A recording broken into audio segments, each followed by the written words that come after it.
friend over there? They look like they might have run into some kind of trouble. Let's go check out what's going on!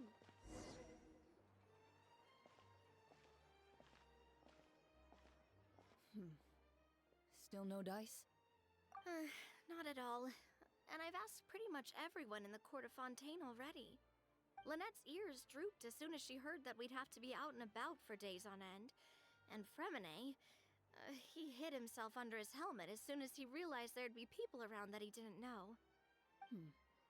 What about Chiori and Charlotte? I feel like both of them would be more than up to it. I've asked them already, but they're both pretty busy right now. I just gave the members of the Spina a few days off, too, so I don't want to bother them either. This is getting pretty difficult. Navia, Chlorinde, what's up? Oh my. Well, if it isn't my dear partners. How are you all doing? Huh. Navia? Huh? Oh, you mean... Yep, this is our chance.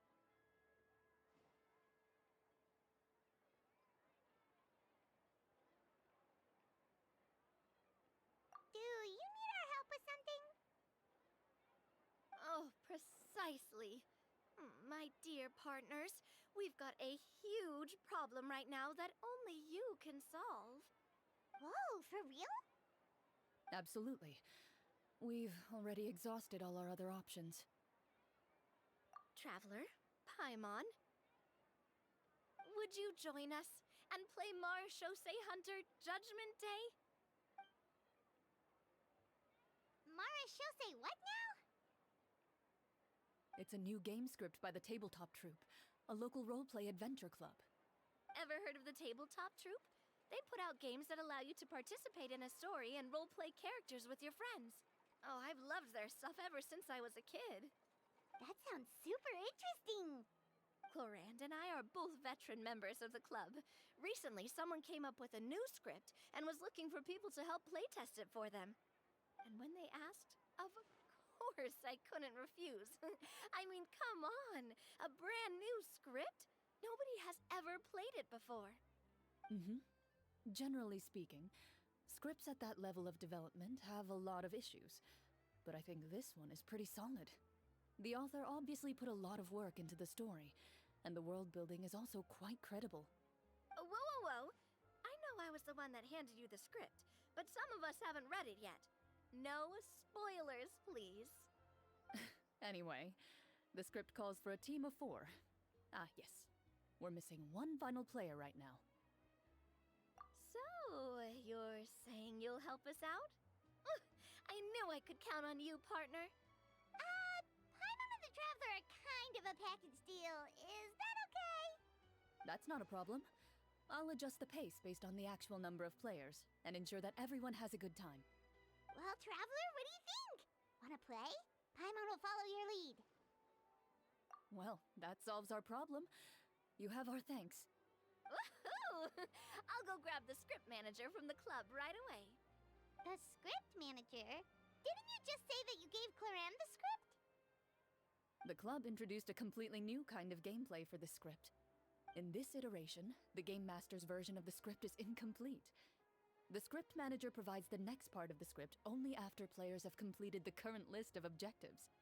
On top of that, in order to increase player immersion, the club has created some of the story's sets and scenes in real life. We'll only know where we should go once the script manager reveals the starting location. Wow, you're right. Whoever wrote this script really did put in a lot of work. And it's got a real healthy amount of suspense, right? I mean, even the GM doesn't know how the story will end. I look forward to experiencing it with you all. Why don't you go meet up with the others first? They should all be waiting at Chioria Boutique. I'll come over with the script manager as soon as I find them. Sounds good. Remember to always watch where you're going, and don't rush. Oh, you say that like I'm 6 years old or something. Let me think. What kind of character should I play this time? I just hope you'll pick up some useful skills this time. Oh, and stop trying to persuade every animal you come across.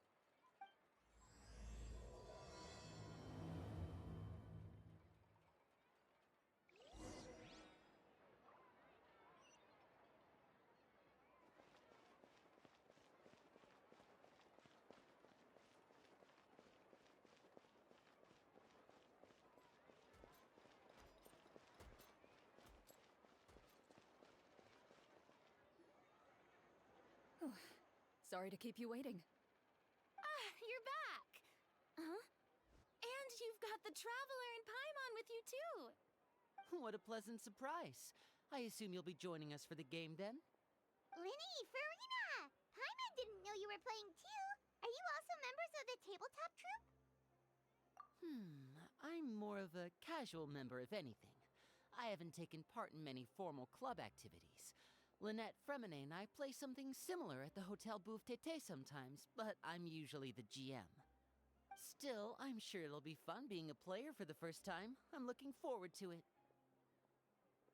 Well, I'm not a member of the club at all. Chlorinde simply woke me up first thing this morning, said there was a good script worth experiencing, and asked if I wanted in. If you're interested, I can give you a referral. That should give you a 40% discount on membership fees. I think I'll wait to see how this experience plays out first, especially when it comes to the quality of the script. If it's sufficiently fun, then I'll join. Do you participate in a lot of tabletop troupe activities, Chlorinde? You could say that. She's actually one of the few senior game masters of the troupe. Ah, right. I knew about that even when she was still my subordinate. It's nothing. Really, just a small hobby of mine. Wow. Paimon's so used to seeing you be all upstanding and intimidating as the champion duelist. It's kind of hard to imagine you role-playing with a bunch of friends. Surely you jest. I would never intentionally make things difficult for my players. I maintain a clear boundary between my professional and personal lives. The me you see at court represents the law and order of Fontaine. I put all personal feelings to the side and grant a fair duel to all who seek to defend their honor. But in my personal life, I'm just an ordinary person. Someone who feels anger and sadness, just like everyone else. Well, you say that, but for all the time I've known you, I don't think I've ever seen you cry. I've seen you get angry, sure, but now I'm wondering whether you were actually mad or if it just looked that way from the outside. I was probably in work mode during those times. Is that so? Well, in any case, I just feel like even in your personal life, you don't get emotional very often. So you want to see me cry? That might be a little difficult. A show of anger, though, that might be something I could accomplish. No, that's not what I meant.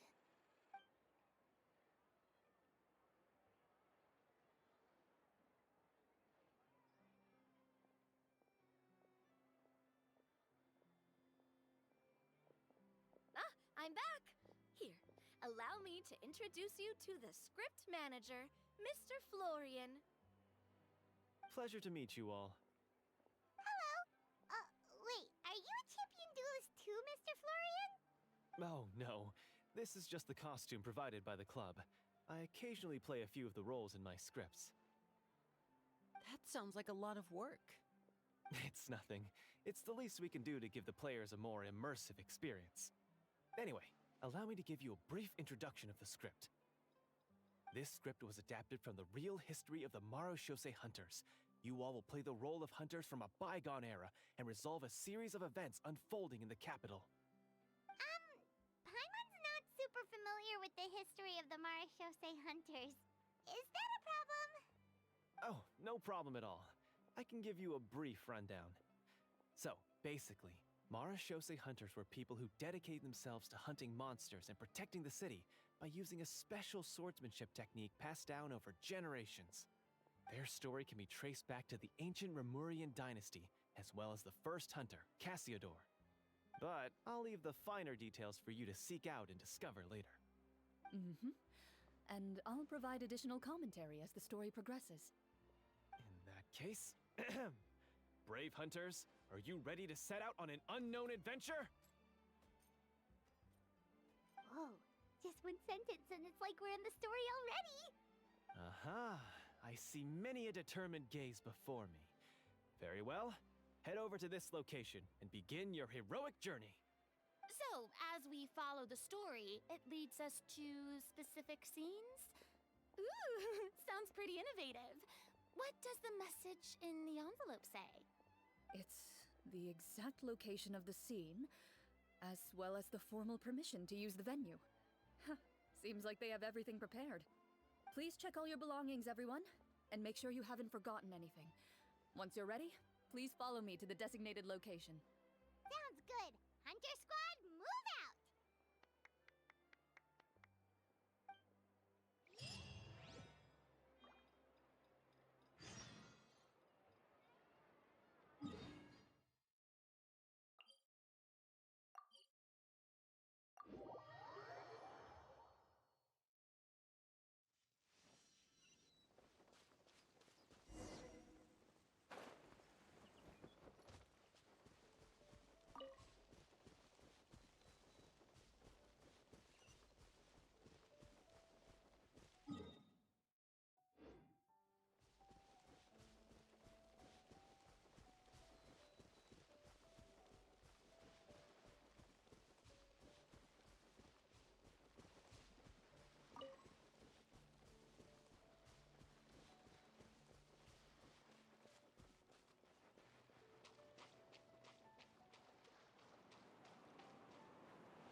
Whoa, they really have thought of everything.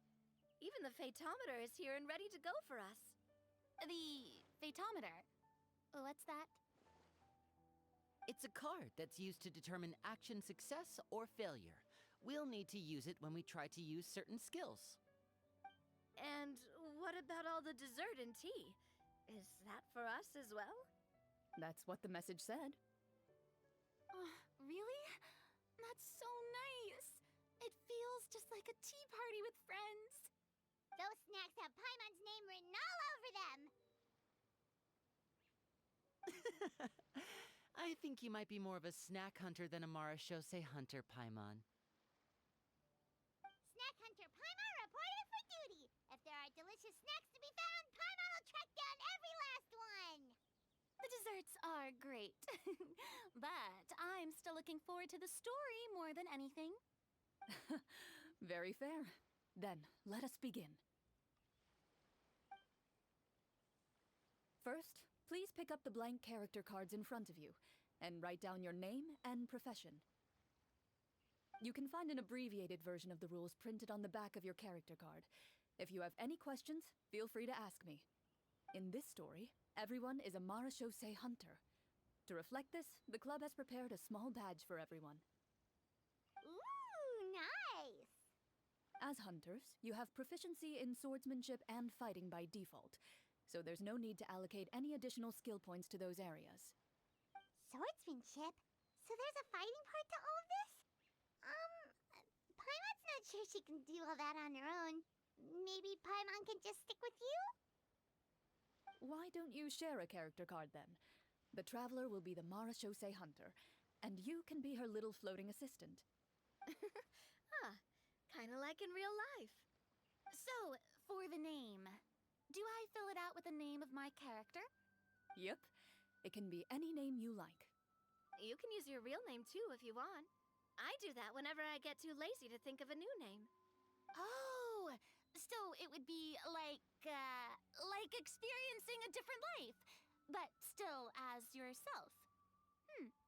That's not a bad idea. In that case, I think I'll continue to use the name Linny then. Next up is the skill sheet. You have a limited amount of skill points that you can use to learn a number of skills. The more points you invest in a particular skill, the easier it will be to pass associated checks. I'll take persuasion and investigation.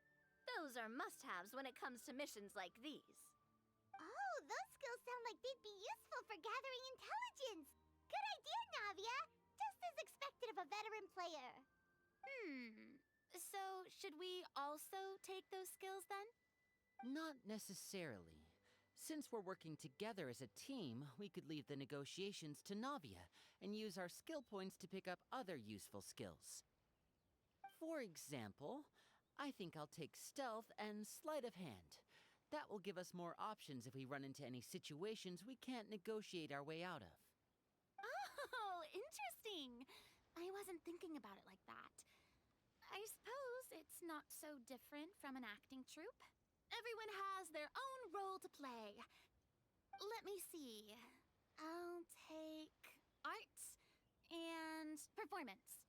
I'm not quite sure what use they'll be, but I'm not as knowledgeable about the other skills, and I'm not too confident I'd be able to roleplay them well. Well, that leaves us. What do you want to learn, Traveler? Oh, something that'll help you get a read on other people's thoughts. Sounds useful. Ooh, so you want to help people when they're injured. That's nice of you. So what do you think? Are you sure you want to learn these two skills? Let's see. Oh, looks like you each have enough points to choose one final skill. You've all picked such classic skills. It's fine to go a little bit out of the box, you know. Why do I get the feeling she's getting ready to cause trouble?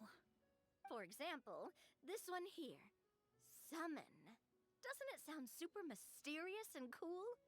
Oh, I saw that one just now as well. The description says, this skill can be used under certain circumstances to summon characters or creatures that fit the script's world-building rules. The script's world-building rules, huh? But how are we supposed to know what a Marashose hunter can summon? Oh, that's not for us to worry about, my friend. Just learn the skills that interest you, and the GM will take care of the rest. All right, you've convinced Paimon. Let's learn summon then. Paimon can't wait to see what kind of thing shows up. Well, now that everyone's more or less finished creating their characters, we can begin. Since 2 of our players are doing this for the first time, though, let me ask. Would you like to play on easy mode or authentic mode? What's the difference between the two? Well, in role-playing games, the story sometimes changes based on the decisions of the players and the results of the Fatometer. For example, if you fail a check, that means you cannot use the target skill in that scenario.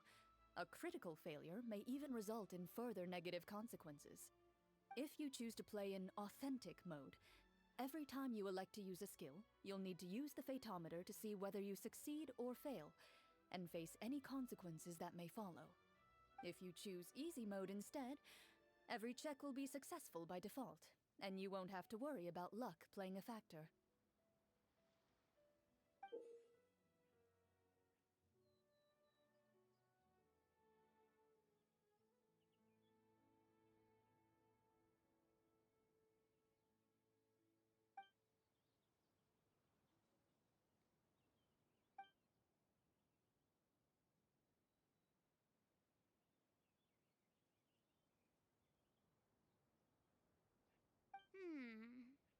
Given that I'd like to focus on the story, I suppose I should pick easy mode.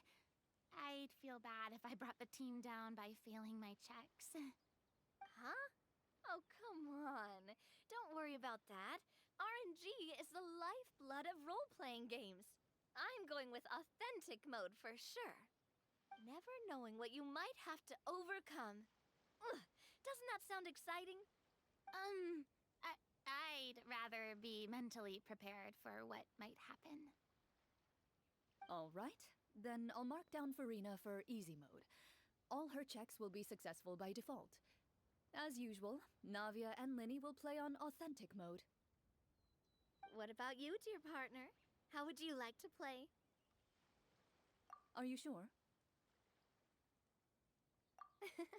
Trust me, you'll see the beauty of RNG. Honestly, I don't think Chlorinde would make things too difficult for us no matter what the Fatometer says. Isn't that right, Chlorinde? No promises. That wasn't super reassuring.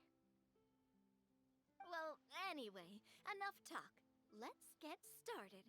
I want to experience at least a good chunk of the story today. Speaking of the story, why is the beginning scene on a beach? Well, that's because. A long time ago, back when human civilization was still in its infancy, powerful demons and evil sorcerers ruled over the land. They created a host of monsters and sent them to slaughter all humans in existence. Soon, a group of human rebels banded together. With their swords raised, they swore to brave the darkness, and in doing so, subdue each and every monster that sought their destruction. They became known as the Marachose Hunters.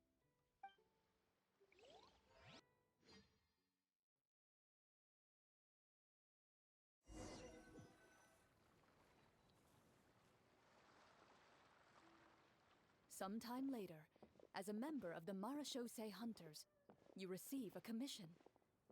Following the address provided on the message, you take a boat and arrive at this strange city. As you inhale, you can taste the slightly salty air of the docks as you begin to survey your surroundings. There aren't many people in the vicinity, but you do take note of a few others who, like you, seem to be sizing up this place. Your eyes meet, and you realize these people are fellow Marachose hunters, likely led to this location after receiving the same commission as you. You're all Marachose hunters too, right? Allow me to introduce myself. The name's Navia, monster hunter by trade and helpful neighborhood businesswoman on the side. What say you to traveling together? We can help each other out on the road. Okay, count me in. My name is Linny. I've been wandering since I was little and picked up a few less than legal tricks along the way. I was adopted by a Marachose hunter and later chose to follow in his footsteps. Is this where you introduce your character to everyone? It sounds like they've done this dozens of times. My name is Farina, and, I grew up in a noble family. I always had a strong interest in performance and the arts. Even though I'm a Marachose hunter, what I really want is to be a performing artiste. Hey, that's really cool. You can do it, Farina. That's exactly how it's done. Paimon is Paimon, a good friend and companion to this Marachose hunter right here. I've been studying medicine ever since I was a child. I want to do my part to eradicate these monsters and use what I've learned to heal others. Oh, welcome, welcome. When we face the monsters, I'll make sure to charge in front to give everyone some cover. You can take care of the healing at the back. You open your envelopes at the same time. The message reads, "To the honorable and trustworthy Marachose hunters, our kingdom is currently facing a grave crisis. The lands outside the capital have been overtaken by monsters, and our people are being led astray by forces of wickedness. We beseech you, please help us resolve this crisis and return peace and stability to our home." Huh. The layout of this city looks super familiar. It kind of reminds Paimon of Mondstadt. The scriptwriter must have used a real-world city as a reference when coming up with the map. As experienced hunters, the layout of the city reminds you of places once traveled. You recall the sight of tree-lined streets and the gentle tranquility of days gone by. Yet, as you regard the city in front of you, it appears to be little more than an empty shell. Its hollow gates are open to you, beckoning you to come forth and bring salvation back to the town. I carefully read every line of the letter and turn my attention to the signatures at the bottom. Who issued this commission to us? You see a long string of unfamiliar names.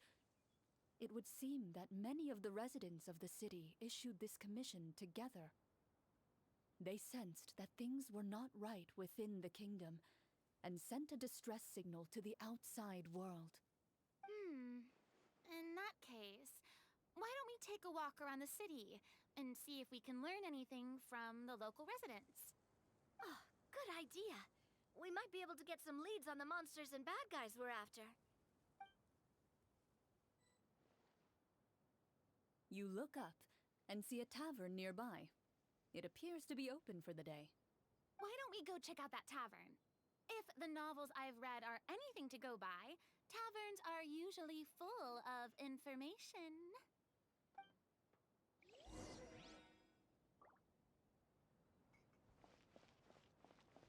As you approach the tavern, you find a plainly dressed woman standing nearby. She appears to be rather troubled about something.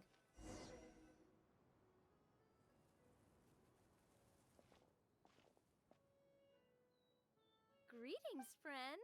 Lovely weather we're having today, don't you think? Oh, hello. I suppose you're right. The weather today is quite lovely. If only those monsters out there would stop causing trouble. It seems like every character included in the script has a certain amount of useful information to offer. If we keep asking questions, we might be able to get some good leads. Oh, come now, don't be sad. Life is all about optimism. Oh, that reminds me. What did you have for breakfast this morning? Huh? I don't think that's the kind of question we're supposed to ask. Nothing turns a frown upside down like good food. How about some macarons? I could make you some. You didn't even take cooking as one of your skill proficiencies. That's not necessary, miss. Excuse me for saying this, but you don't really look like a chef. Besides, I'm not really a fan of sweets. So you're someone who barely smiles and doesn't like sweets. You're really starting to remind me of this one friend of mine. Hey! Did she just... me? Chlorinde must have broke character for a second. This isn't getting us anywhere. Traveler, maybe you can think of something.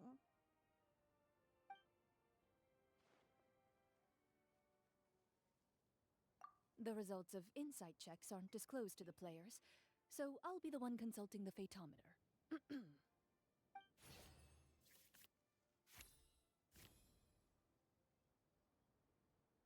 You recall all the lessons you've learned in your time and begin to carefully observe the woman's mannerisms.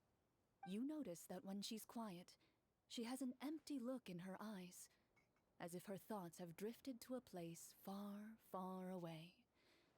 And when she speaks, she often subconsciously reaches out to touch the ring on her left hand. So you noticed. That's a little embarrassing. A horde of monsters suddenly appeared near the capital recently, so all the guards were dispatched to fight them.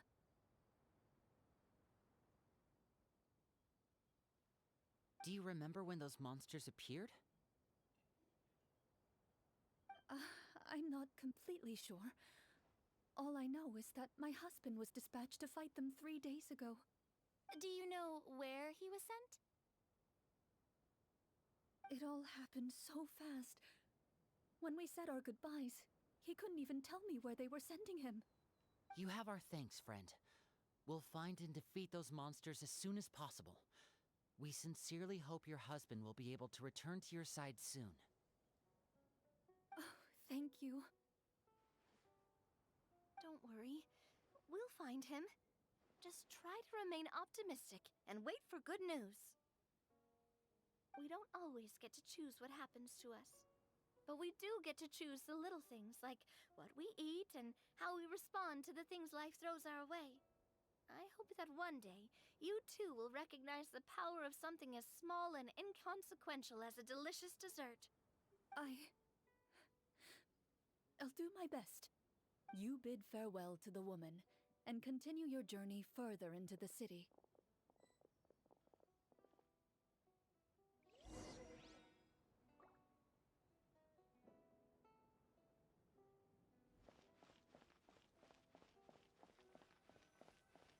As you venture further into the city, the streets appear largely empty. An elderly woman walks past. You see her shake her head as she puts away her wrinkled wallet. A nearby merchant folds his arms and gives you a disdainful look. You get the impression that he's someone who has long gotten used to the sight before him.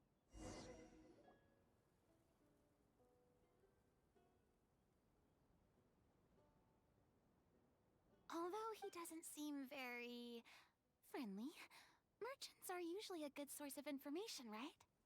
Pardon me, sir. I'd like to ask a question if I may. That depends. How much are you willing to pay? How about this much? What do you take me for? Some lowly beggar? You can't even buy half an onion with that amount. Surely an onion can't be that expensive, right? What do you know?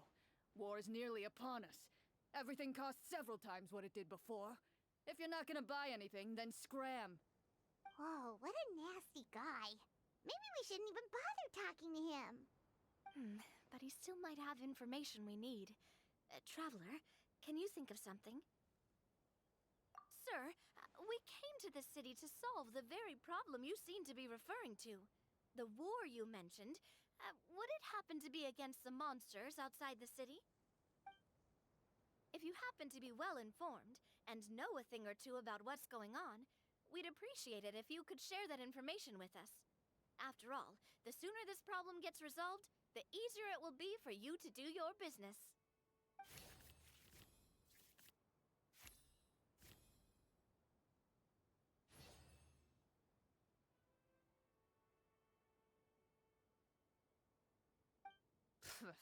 Well, things are basically as you said, young lady. Those monsters are camped outside the city, and they've been destroying all our trade routes. We have limited reserves within the city, so if this continues, we're all gonna be in big trouble. Wait, you're saying no one has put a plan in place to distribute supplies or maintain order? We could all starve, and those nobles in the palace wouldn't even break a sweat. Who knows? Maybe they've been in cahoots with the monsters all along. That is concerning. All right. That's all the information you need, right? Off with you now. I've still got business to do. You know, if you smiled a little more, you'd definitely get more business. And I bet that would make your life just a little bit sweeter. I'm not saying it's guaranteed to work. It's just a tip.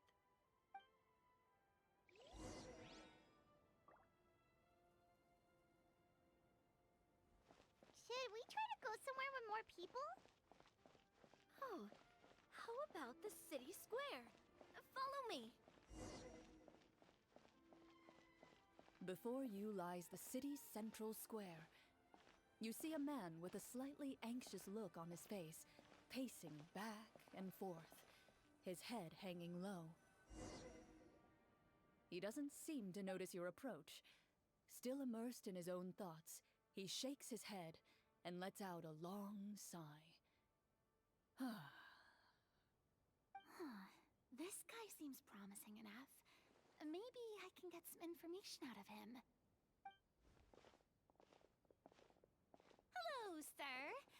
Is there anything I can do to help you? Wait, you're... I'm... Oh, dear goodness! You're a Marashose hunter! You recognize us? Are you one of the people who wrote the commission letter? Yes! Oh, I didn't expect you to actually come! Oh, what great news! The city is saved! What happened here? Alas, we once lived comfortable, carefree lives. This city used to be free of monsters. The first Marashose hunter, Casiodor, the Golden Hunter, he was the one who drove them back. However, monsters have once again surrounded the city. Perhaps the seal that kept them at bay has lost its power. Or perhaps an evil sorcerer has been meddling in our affairs. All I know for sure is that their return has stripped the city of any chance at peace. Are there not enough soldiers to drive them out? It's not a question of numbers. The guards simply have no idea how to deal with them. Most people my age have never even seen one of the monsters, much less been trained to fight against them. What's worse, many of us don't even know the history of the Marashose hunters anymore. When I was a child, though, my grandfather would tell me stories about how the Marashose hunters drove back the monsters. So, on the off chance that something might come of it, I decided to reach out to you. To be perfectly honest, I was starting to think all those stories were just tall tales. But now that I've seen you in person, I finally know that it was true. Well, you can rest easy, friend. The righteous and formidable Marashose hunters are on the case. The man is touched by your determination and resolve. His eyes begin to well with tears of relief. Still, if we are going to hunt the monsters, we need to know where to find them. Can you give us any leads? All I know is that the area outside the city is dangerous. I'm afraid I can't point you toward a specific location. Oh, although, if you leave the capital through the main gate and follow the road, you should run into a group of guards. They might know more about where to find the monsters. I see. We'll go look for them then. All right, be careful. Oh, and one last thing. The monsters outside the city are just part of the problem. There are evil sorcerers inside the city as well, so be on your guard. They're actively working with the monsters, and have corrupted the court ministers with malicious magic. They're the reason why, even inside the city, everything has been a giant mess. Even one of our kindest ministers has turned into a boorish and unreasonable figure, interested in nothing but enacting laws that exploit the people. Who knows how much longer we'll be able to go on like this. Talk about being stuck between a rock and a hard place. I feel bad for him. Maybe we should try to cheer him up? Huh? Like, now? Is this really the right time? I appreciate your kindness, but for now, it's more important to focus on the crisis at hand. Brave hunters, I leave the future of this kingdom to you.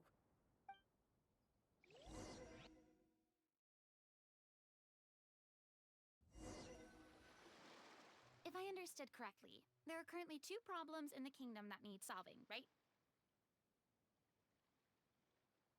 Exactly. We need to defeat the monsters outside the city and take down the evil sorcerer stirring up trouble from within. But which problem should we tackle first? Well, this seems like a good moment for a break. Take some time and discuss what you want to do. Let me know when you've made your decision. I really didn't expect the people in the city to keep us at arm's length like that.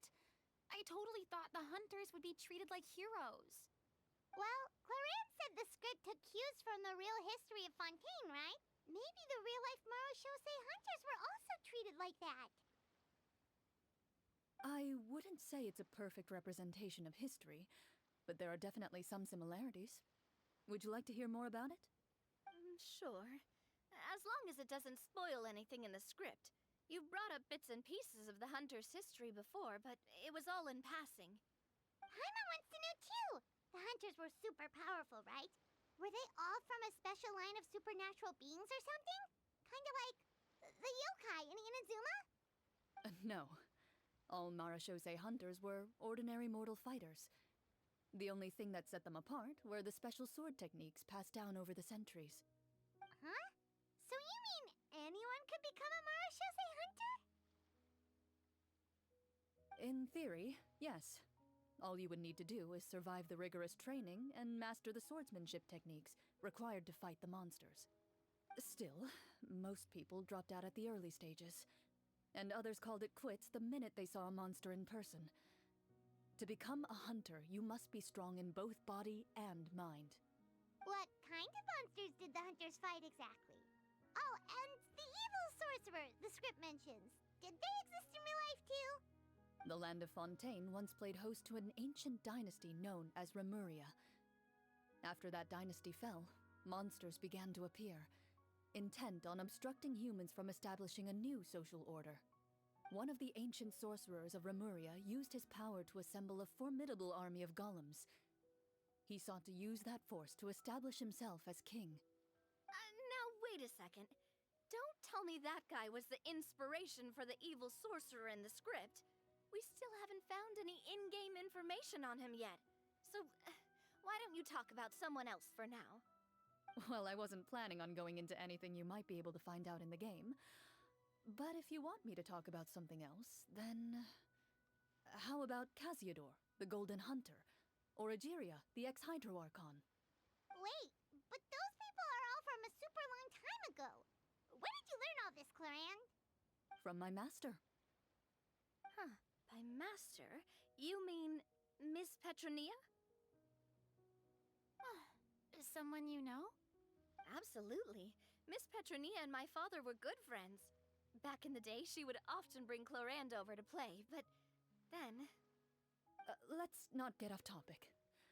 Anyway, back to what I was saying. Responding to Egeria's call, a number of warriors followed Casiodor into battle against the monsters.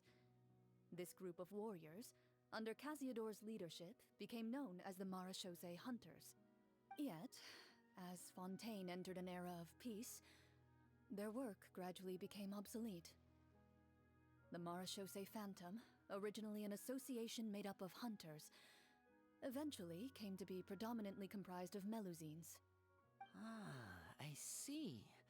That explains why most of the people in the script have forgotten the hunters or think of them as nothing more than a legend. Is that really a bad thing, though? It can get tough always being the one shouldering everyone's expectations. Depends on who you ask, I suppose. If the name of the organization no longer commands respect, investigative work is bound to suffer. Speaking of investigations, which problem should we tackle first? Monsters or evil sorcerer? I vote monsters. That's the main duty of the hunters, right? We can come back to the sorcerer later. Well said, Miss Farina. Plus, if the sorcerers really are the masterminds behind this whole thing, defeating the monsters could give us some clues on their intentions as well. What about you, partner? What do you think?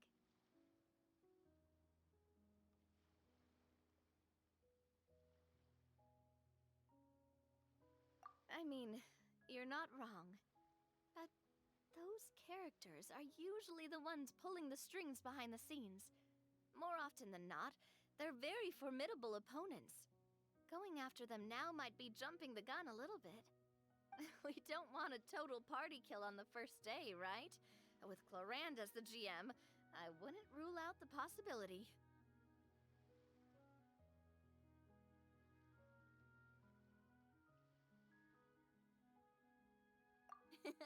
Then it's settled. Let's go hunt some monsters. All right. After some discussion, you decide to turn around and head out of the city.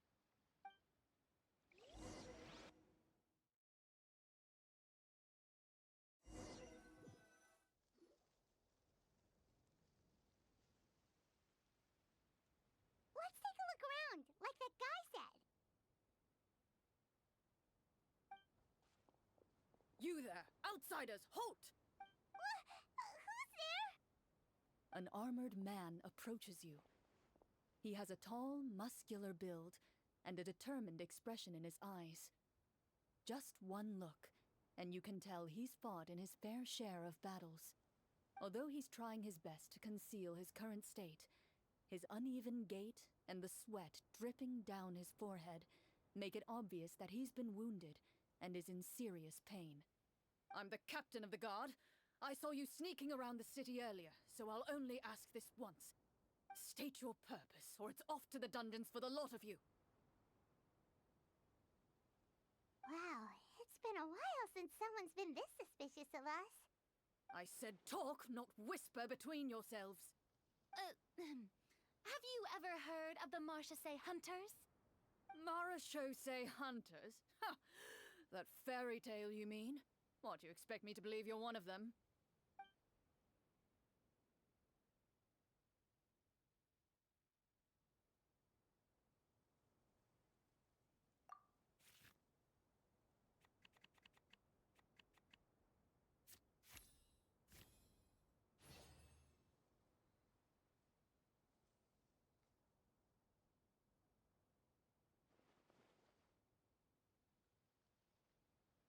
Using your knowledge of medicine, You're able to deduce that the injury on his calf was a monster's doing, and the wound has already begun to fester.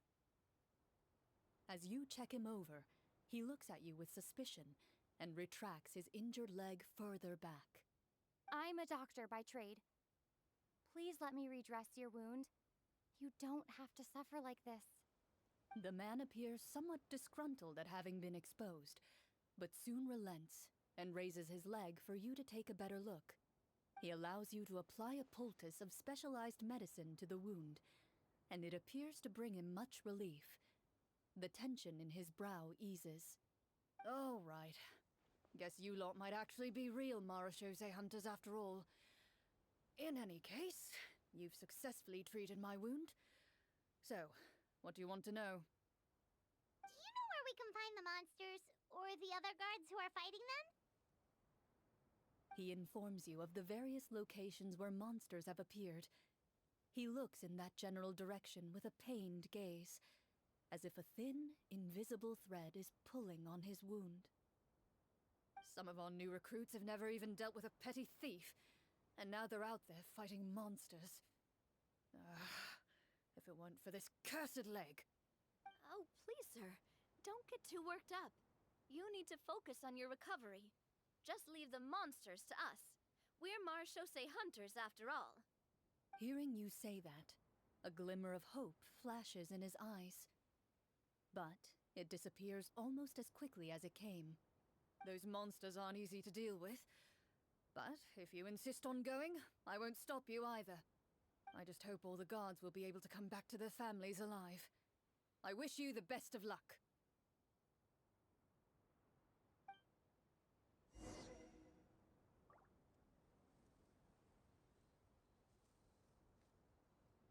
Based on what the captain said, the monster should be right up ahead. Let's go. Hopefully we're not too late.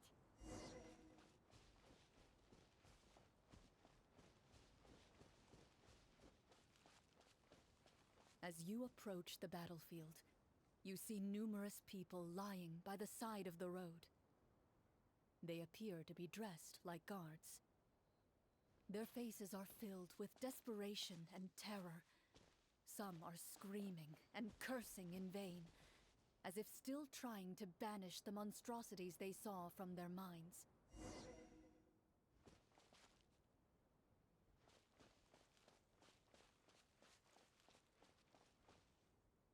A few of the wounded look up at you in shock and disbelief.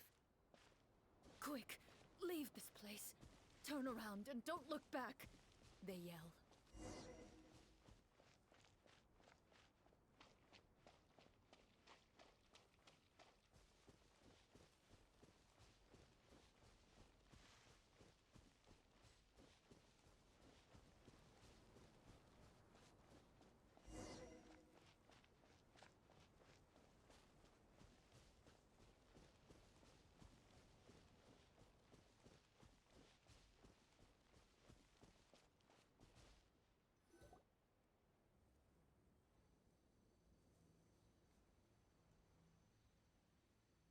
This is the place he mentioned, right?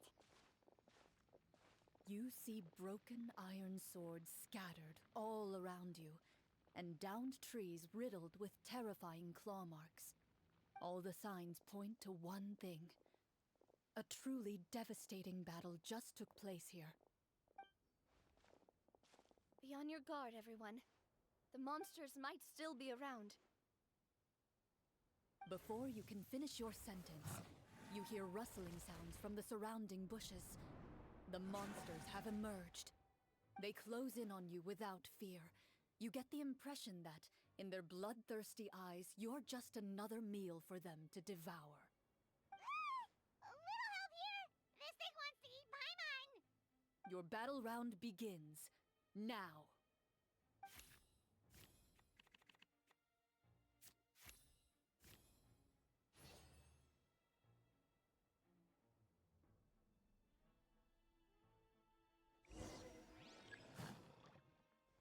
Propagate! Springboard! Time to shine! Yoo-hoo! And voila! The next battle round begins now.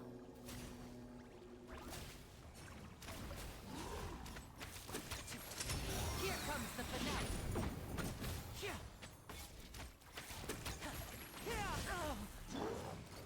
Hey there! The monsters let out a terrifying roar of anger and resentment before dissipating into thin air. Oh, thank goodness it's over. We're lucky the Marashose Hunter class came with all those preset skill points. Otherwise, we would have been in some real trouble. I never knew the photometer even determines the amount of damage you inflict. If you get unlucky, isn't it just game over right then and there? Huh? That's part of the fun. The uncertainty of fate is what gives these games their appeal. Just as you begin to celebrate your victory, a suspicious lump on the ground catches your attention. A suspicious lump. Wait, could it be the thing that appears after every battle? I walk up to it, crouch down, and begin to carefully examine it. I've still got my right glove on, so it should be fine for me to touch it, right? As you investigate the mound, you discover that the exposed portion appears to be made of wood. It was previously obscured by the large form of the monsters. With the monsters gone, the small protrusion now awaits your discovery, poking out of the ground like a shy flower bud. Whoa, it's a treasure chest!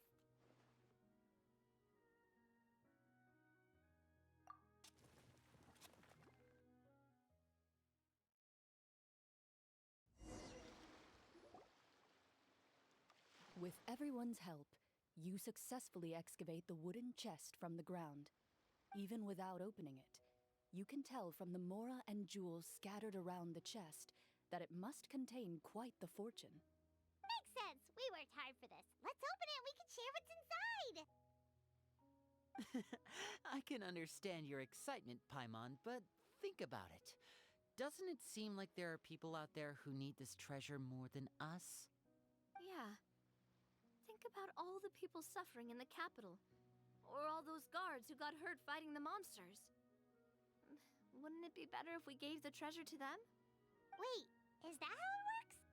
Paimon thought since we were the ones to dig it up, we could just take it for ourselves. Well, let's put it this way. Any decision you make during a role-playing game can impact the future course of the story. But would the people really believe us? It's hard enough for us to prove we're Marashose hunters. What if they think we procured the treasure illegally? They might get even more suspicious of us. That's definitely something we should consider. Maybe we can come up with an explanation in advance. Well, if donating it could cause that much trouble, why don't we use it to buy some gear and fill up on good food? Then we'll be ready to fight even more bad guys. Looks like you're facing a difficult choice once again. Well, it's getting late.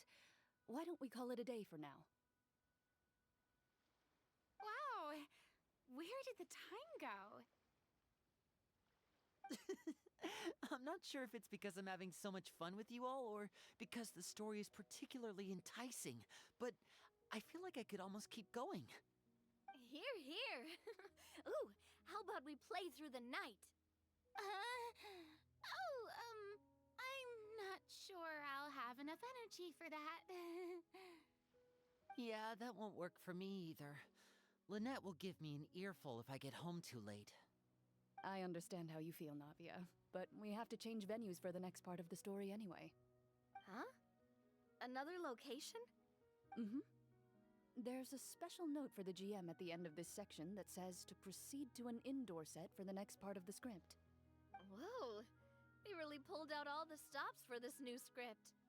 Well, even if we end the game for the day, we can still stay a little longer and hear Chlorinde finish her story, right? Paimon wants to hear more about the history of the hunters. Something tells me you just want to finish the free desserts before we break for the day. That's just a coincidence, okay? Besides, to Paimon, not finishing free food feels even worse than having to buy her own. And anyway, Paimon really does want to hear more about Clorinde's master. Well, It's nothing. I appreciate the concern, but it's all in the past. It won't do any harm to share these things now.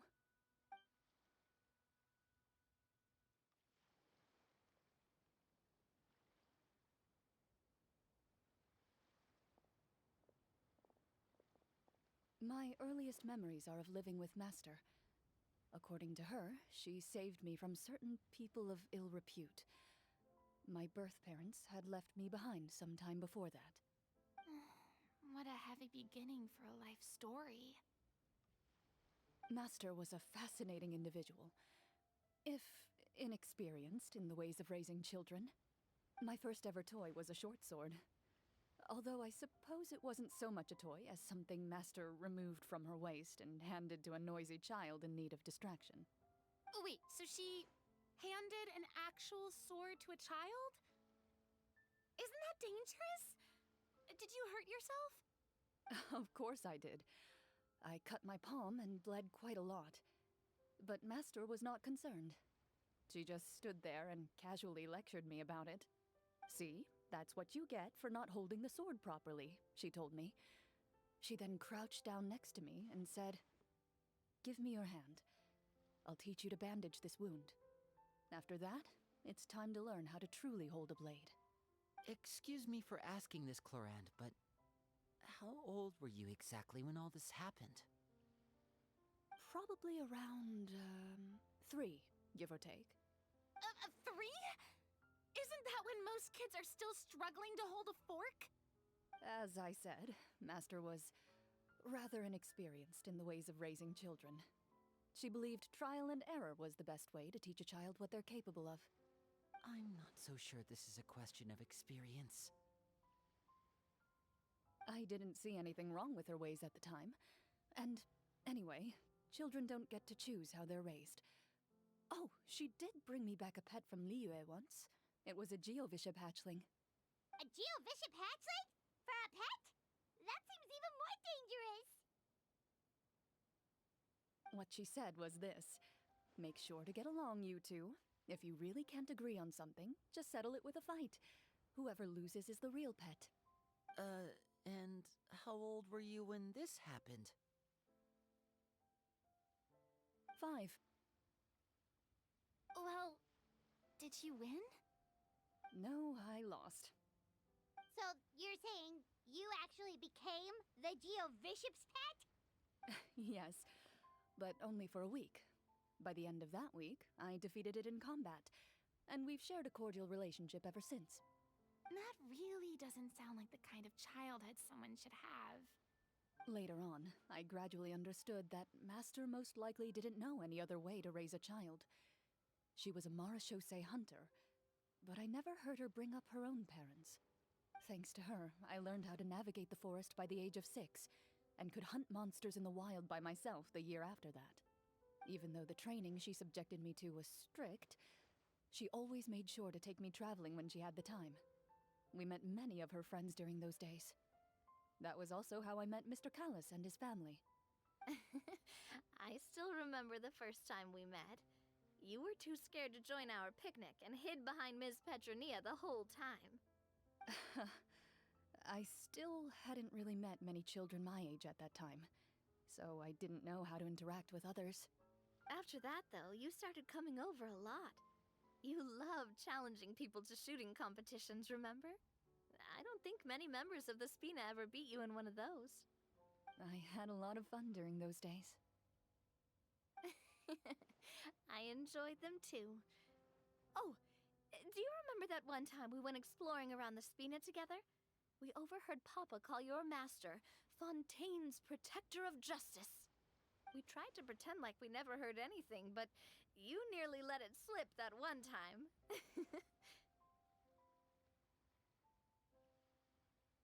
Protector of Justice? Oh, wait, you mean that vigilante hero from 20 years ago? The one who was always active at night? Yep, that would be her. She often would put on a black cloak and go out at night. I never knew where she went or what she was doing. Until, like Navia said, we overheard the truth from Mr. Callis that night. 20 years ago, huh? I still remember the guards leaving all kinds of witness reports about her on Nervalette's desk. My apologies. Oh, there's no need to apologize. You had nothing to do with it. And anyway, everything she did was for a good cause. Although, calling herself the protector of order was a bit much. Especially when she deliberately operated outside the law. Huh? When did the Protector of Justice become the Protector of Order? Oh, she had a bunch of code names. I heard she would just come up with a name on the spot whenever she was asked. Later on, she probably got sick of answering those questions and decided to stick to just two. The Protector of Justice and the Protector of Order. That sounds like her, all right. I bet she forgot which of the two she'd use by the time she got back each night. Well, she certainly sounds like a fascinating individual. With her strong sense of justice, it's no surprise her student followed in her footsteps. It's true. I always wanted to become like her. Someone powerful, independent, and with a strong sense of conviction. But...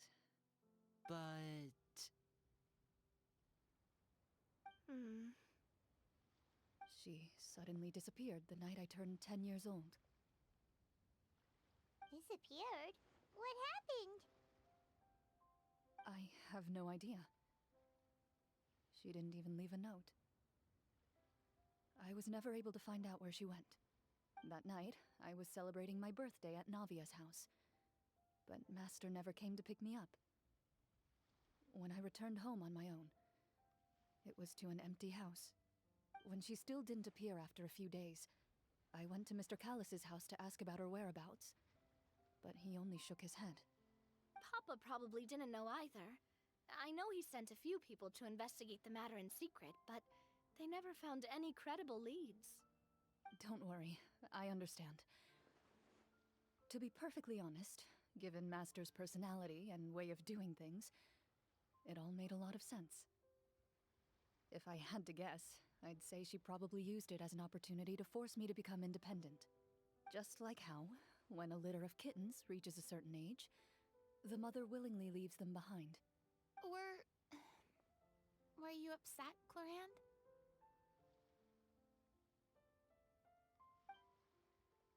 I was at first, but not anymore. I don't believe Master would suddenly disappear for no reason. There must have been something she just had to do. Well, despite everything, you still managed to follow in her footsteps and become the greatest champion duelist in all of Fontaine. You're practically a living symbol of law and justice. I suspect my position would be far too by the books for her. Master always did whatever she pleased. But you're right. I suppose I do take after her in some ways. Who knew Chlorinde had such an interesting past? I never had the chance to ask her about it before. And I wonder if Clorinde's master were the champion duelist back then. Would that duel against Mr. Callus have gone differently? Oh no. Judging by the atmosphere, Chlorinde and Navia are probably thinking something similar. The mood just got super awkward all of a sudden. Well, anyway. Would you look at the time? It's getting dark, so we should probably call it a day for real this time. If we keep talking like this, we really will be here all night. I had a great time today, Miss Chlorinde. Thank you for being our GM. Anytime. The script was good, but I've got to say, your childhood stories were even better. Hey, you should tell us more about that fight against the Geo-Bishop sometime. Maybe your master was onto something. You could be right. What does she mean, onto something? I certainly don't know any 5-year-olds who want to fight a bishop in their spare time.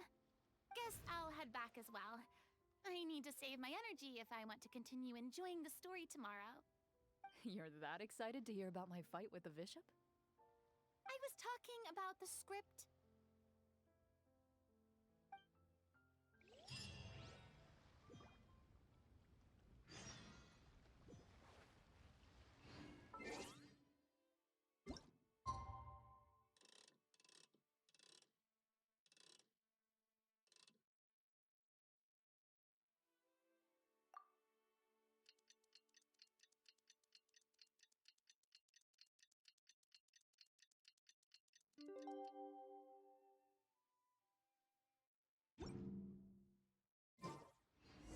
Let's go meet up with the group. Paimon's really looking forward to today's story.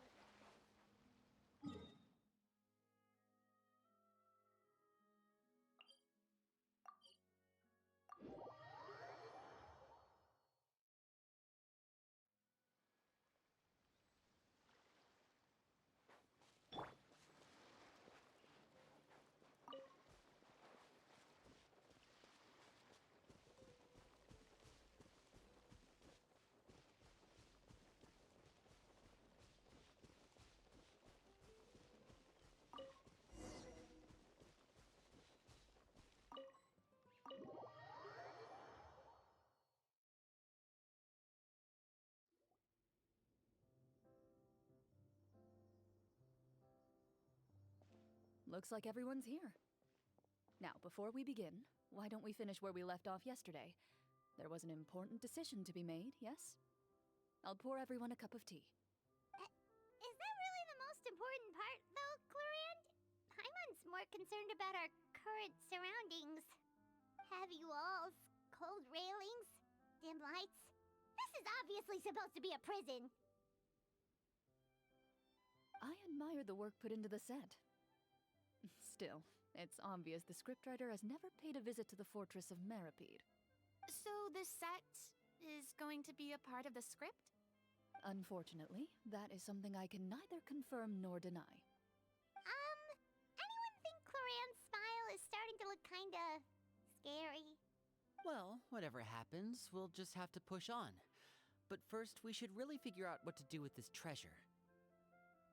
If we're worried about arousing suspicion because of our identity, why don't we give ourselves a different name, just like Clorinde's master did? Yeah, it might be better to keep a low profile.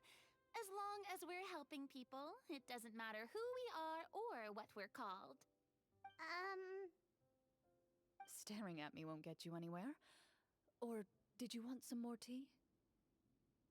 Oh, Paimon's good. Thanks. Why aren't you saying anything, Navia? Wait, what's that next to you?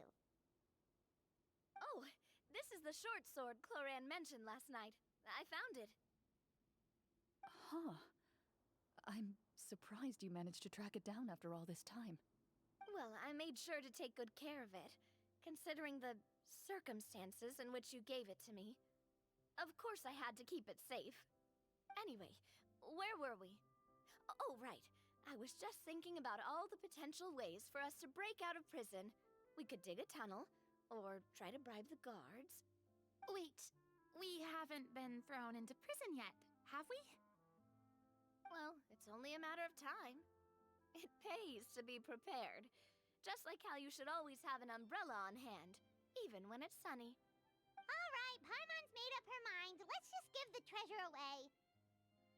Paimon may have wanted to keep it, but if it's going to land us in prison somehow, Paimon will be too upset to enjoy her snacks.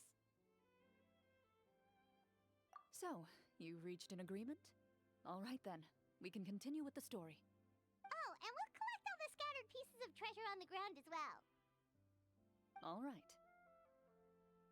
You collect the treasure and make your way back to the capital with your bag of loot in hand.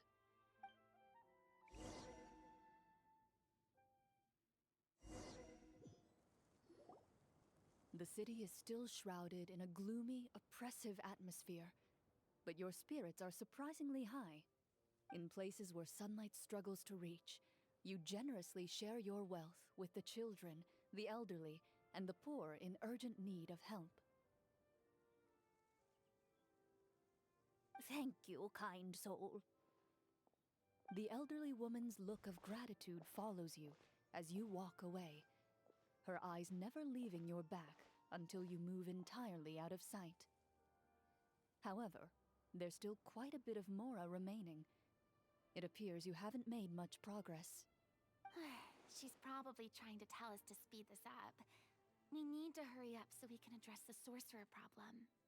Should we go find that man again at the square? He seemed like a pretty responsible guy. I'm sure he knows the people here far better than us. Oh, good idea! Just as you start to make way to the square, Intent on finding the man again, there's a voice.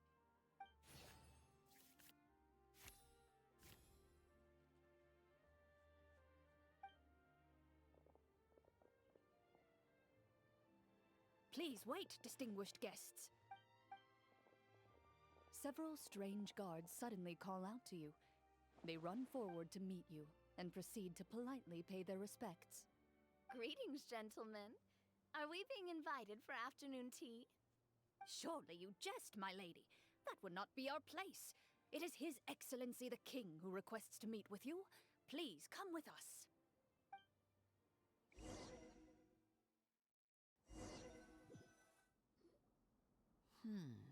Do you think this could be a trap? Well, we have to investigate the court at some point, right? Meeting the king himself would be a fantastic opportunity to do that. I say we go for it. If something happens, we'll just turn the whole place upside down. That sounds a little intense. After a quick discussion, you nod to the guards and agree to follow. They lead you all the way to the audience hall of the palace. Gilded tables line both sides of the hall. The space itself is adorned with all manner of expensive antiques, glass shelves, and silver candlesticks. The items appear quite ordinary in size and dimension, yet their presence somehow makes the emptiness of the hall feel even more surreal and ominous. Wow, it's so luxurious. The elderly king, clad in a magnificent robe, sits upon the deep crimson throne before you. He wears above his head a majestic crown, with a gemstone the size of a bird's egg set right at the very front. As you observe it, you see a complex pattern of light reflect off its surface. They're here, Your Majesty. A man dressed in dark clothes, likely a minister, shields his mouth with his hands and bends down to whisper a few words to the king. After a moment, he lowers his hands and stands back up. His gaze shifts to fixate on your group, but he does not move from his place at the king's side. The king does not appear entirely aware of his surroundings. The man by his side, though. We should keep a close eye on him. The king remains still and says nothing. The minister is the one who speaks. Esteemed guests, allow me to thank you for coming to our faraway kingdom. Unfortunately, His Majesty the King finds himself quite exhausted from work.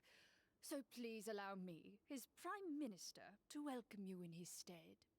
I've heard tell that your group, the Marechaussee Hunters, used your exceptional ability with the sword to repel the monsters near the capital. Such a great deed deserves to be rewarded. However, seeing that I was not fortunate enough to observe such a feat with my own eyes, you'll forgive me for seeking to verify the truth by speaking to you myself. Well, we've got nothing to hide. You brought us here to talk, right? So we'll just explain what happened.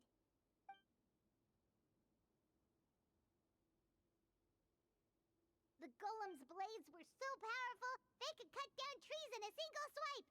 It took a lot of effort to defeat them, even for trained swordsmen like us.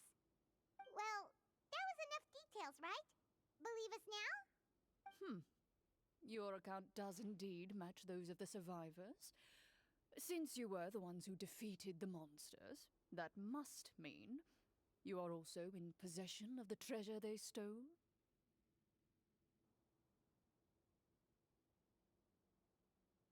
Well, we did take the treasure, but... How did he know about the treasure? Then I must ask that you return it at once. It belongs to the kingdom. Wait, but didn't you just say that our great deed deserved a reward? Shouldn't the treasure be considered a part of that? Yes, that was indeed what I said. But you seem to have forgotten a very important distinction. Only that which is freely given by the king can be considered a reward. Taking the rightful wealth of a kingdom without said permission, on the other hand, is a crime. But that's completely unreasonable. Yeah, that makes no sense! If it weren't for us, the treasure would still be buried underground somewhere! Maybe so, yet the fact remains. You tried to dispose of the treasure without reporting it to the court and without receiving permission, yes? What? No answer? Surely you're not insinuating that you, a group of legendary Marachose hunters, sought to take the treasure for yourselves? Well, what about the king? Is he just gonna let this guy talk for him the whole time? Clad in his magnificent robe, the king remains seated, with his hands resting on either side of the throne. His posture is rigid and unmoving. He stares forward with an empty look in his eyes, completely unmoved by the events before him. From the look of things, could the Prime Minister be the evil sorcerer? Or could both the king and the Prime Minister have fallen under the evil sorcerer's control? I would like to observe the number of guards stationed in the hall. The guards in the palace appear fully armed, their expressions solemn. Sensing the tense atmosphere in the room, they stand at the ready, each with a hand placed upon the hilt of their sword, as if prepared to draw their weapons and surround you at a moment's notice. Well, there goes my plan to turn the whole place upside down, I guess. It appears we've been visited by nothing more than a group of ill-intentioned imposters. What a pity. Guards, take them away and throw them in the dungeons. Before I decide your fate, however, I must first determine whether you have any accomplices outside the court. Can't we try to slip away? Or maybe start some kind of riot? But if we try to fight the guards right now... Don't worry. At least we figured out who's behind all this. Let's just play it by ear. If you're scared, Paimon, just hold my hand. Thanks, you guys.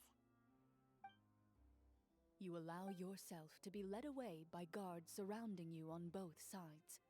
It's only when you begin to feel drops of water falling from the dungeon ceiling and smell the stench of death and decay all around you that you finally realize you've stepped into a completely different world.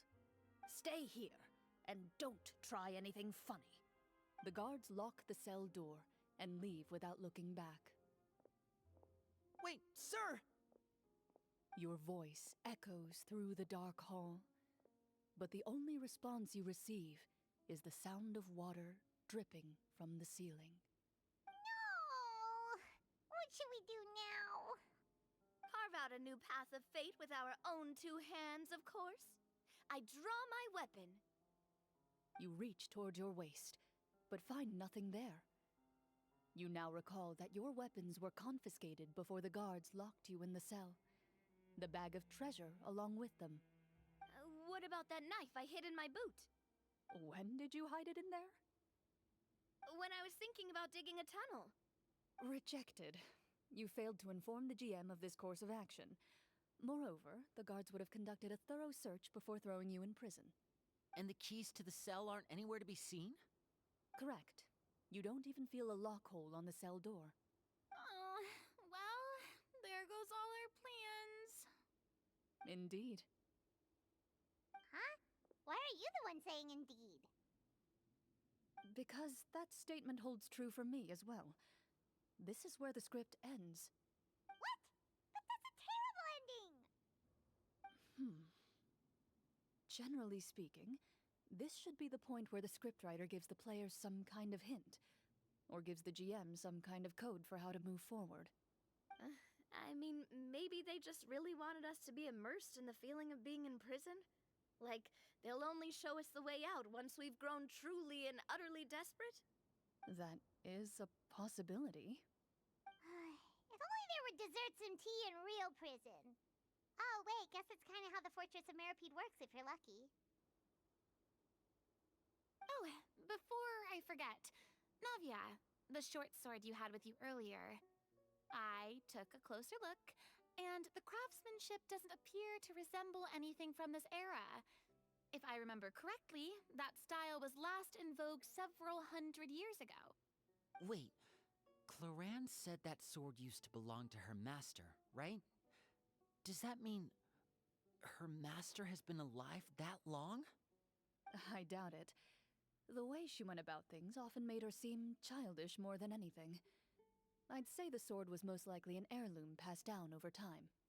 Hang on. A precious heirloom passed down to you by your master. And you gave it to me just like that? You weren't worried I might lose it? Master left many things to me when she disappeared. There was the sword, an old key, and a good amount of junk she probably just didn't want to take with her. I gave you the sword back then, because I didn't want our friendship to end. Wait, when did this happen exactly? After the duel. Between Mr. Callis and myself. Before that, Chlorinde would have meals with us and even stay over at the Spina some days. She was on great terms with Papa as well. After the duel, though, there was a period of time where we simply didn't know how to face each other. She entrusted this sword to me, and never came back. We were both sad, and conflicted, and totally overthinking everything as a result. Whenever I looked at this sword, I couldn't help but wonder if Miss Petronia had never introduced us to each other at that picnic. Maybe part of the sadness I was feeling could have been avoided. Back then, it felt like I hadn't just lost a father, but a close friend as well. No one can change the past. The most important thing is that you two found your way back to each other and can enjoy things like this together. Yep, you're right. I'm sorry, you two. I didn't mean to bring up any sad memories. Think nothing of it. No one here is at fault.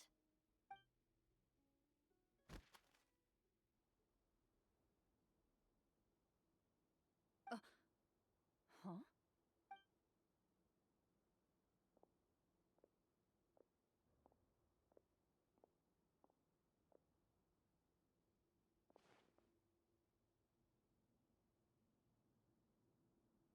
Oh, looks like the next part of our script is here.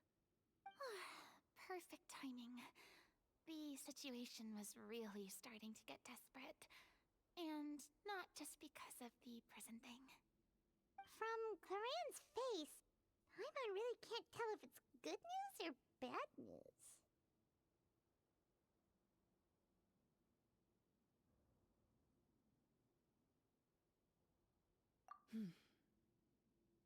Water continues to drip from the ceiling. In this lightless dungeon, you lack a reliable way to tell how much time has passed. Eventually, you get used to the unpleasant odor of straw, mold, and rust, and find yourselves alternating between fits of drowsiness and despair. Suddenly, you hear footsteps outside the door. Heads up, everyone. Someone's coming. Gather close, everyone, and keep your voice down.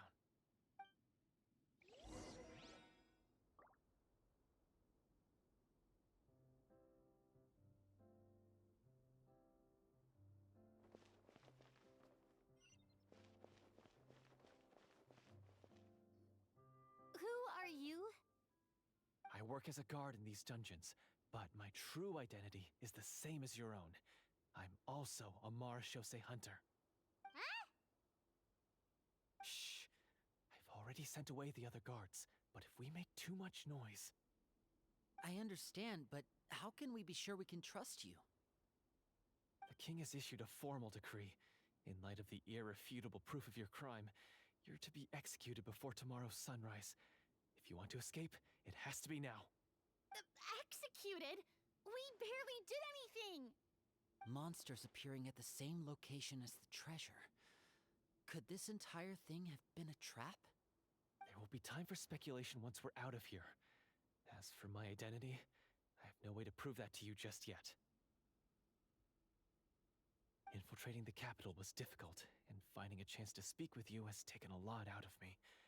I could go on, but I think we can all agree that now is not the time for details.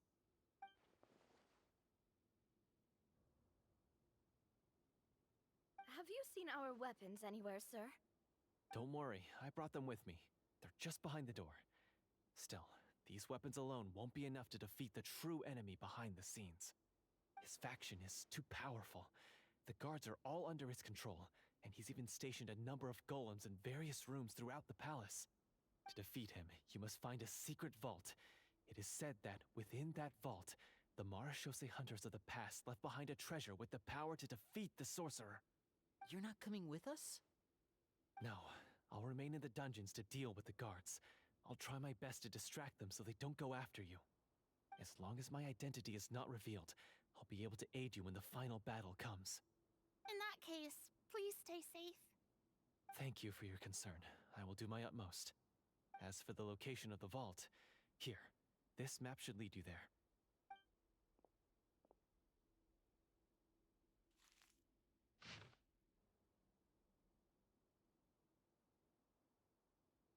Got it.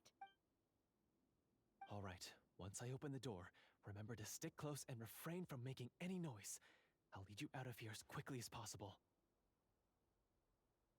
You now have the chance to restore the honor and legacy of the Marashose hunters. So please, get out there and reclaim what's ours.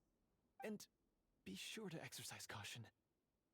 With the help of the guard, you successfully escape the dungeons. Your sense of despair and anxiety both seem to fade as you continue your quest.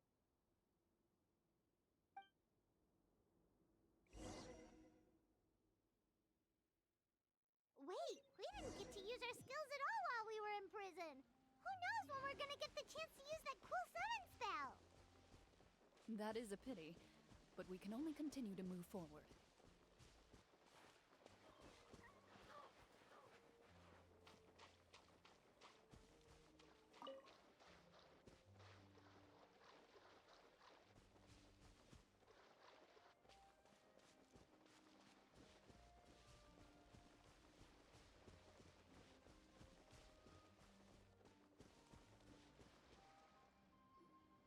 This should be the place marked on the map. This bit of rock certainly looks suspicious. Well, I'd say an investigation's in order then. Plus, if all else fails, we can just blow it up. Wow, you really meant that! Before you lies a serene stretch of open water, its surface shimmering a brilliant shade of sapphire blue. Well, guess this means it's time for a swim!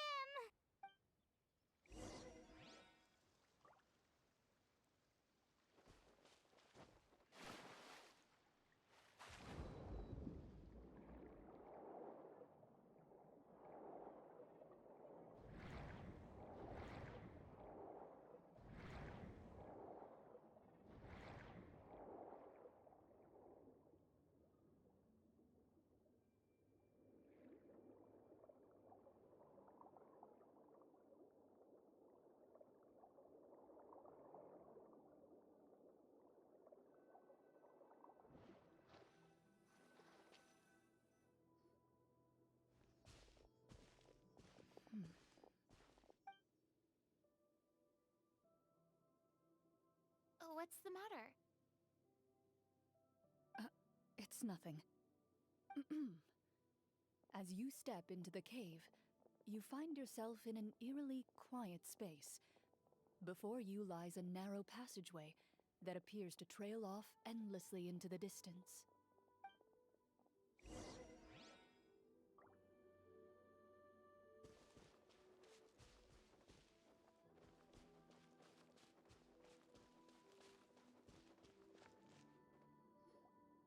Wow, this must be where the treasure is hidden! But this door is blocking our way in. It almost looks like it's been here for quite some time. I've got to hand it to the tabletop troupe. They really went all out with the props. Huh.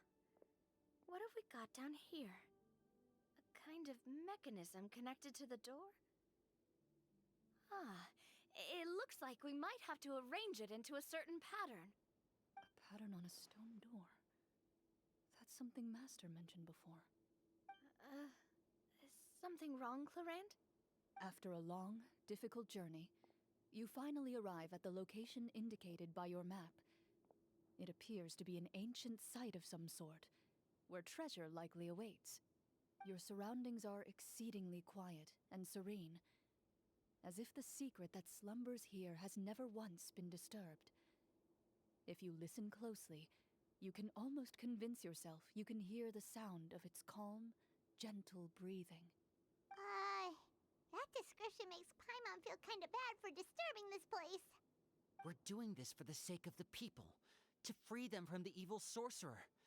I say it's time for this treasure to once again see the light of day. Linny's right.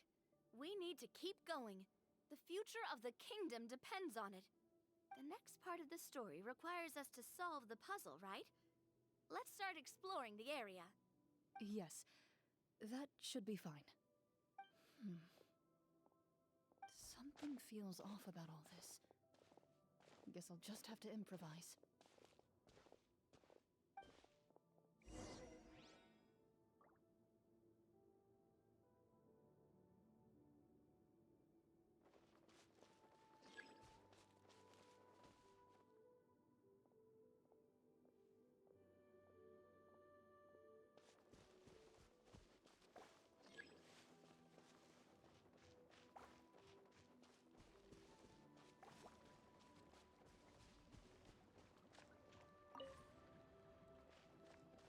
I found something.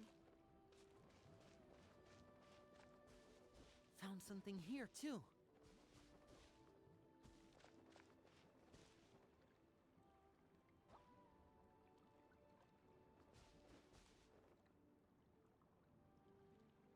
Same here.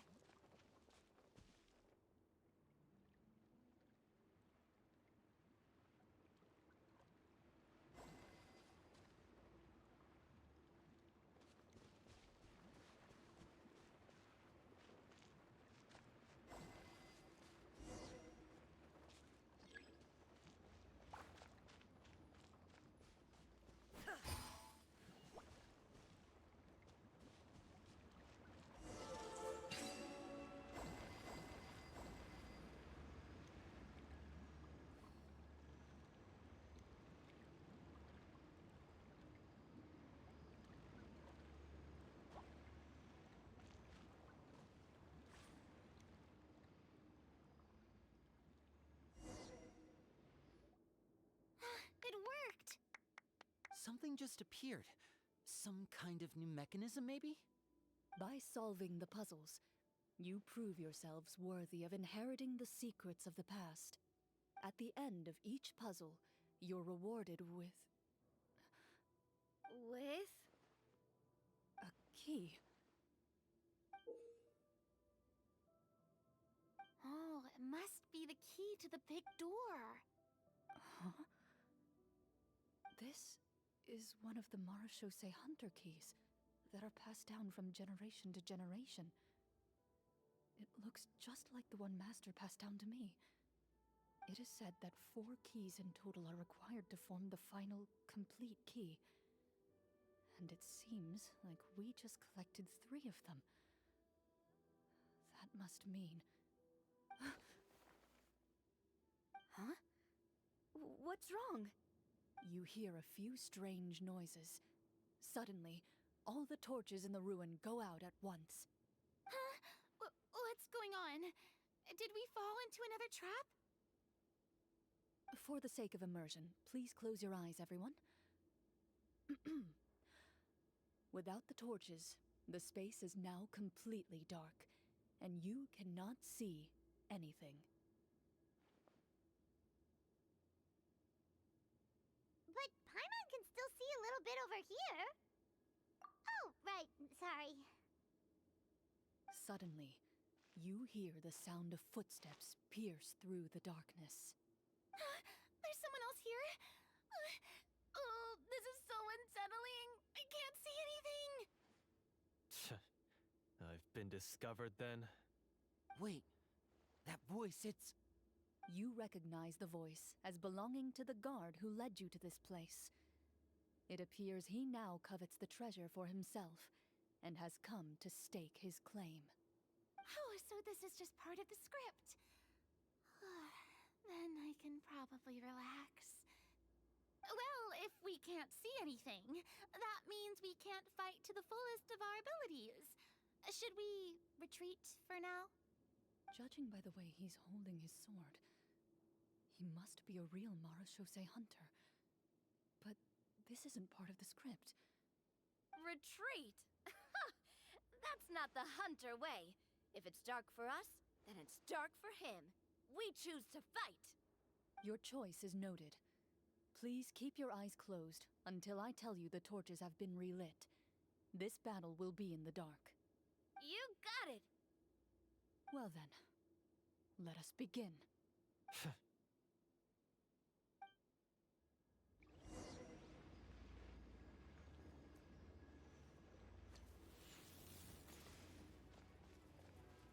Ready. I'd like to try to hit him with my sword.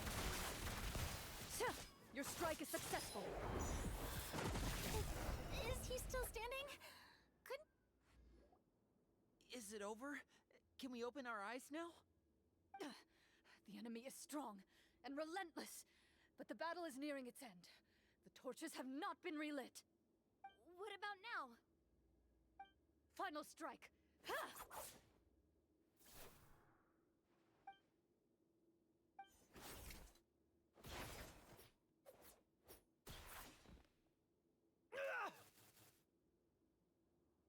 Well, did we get him?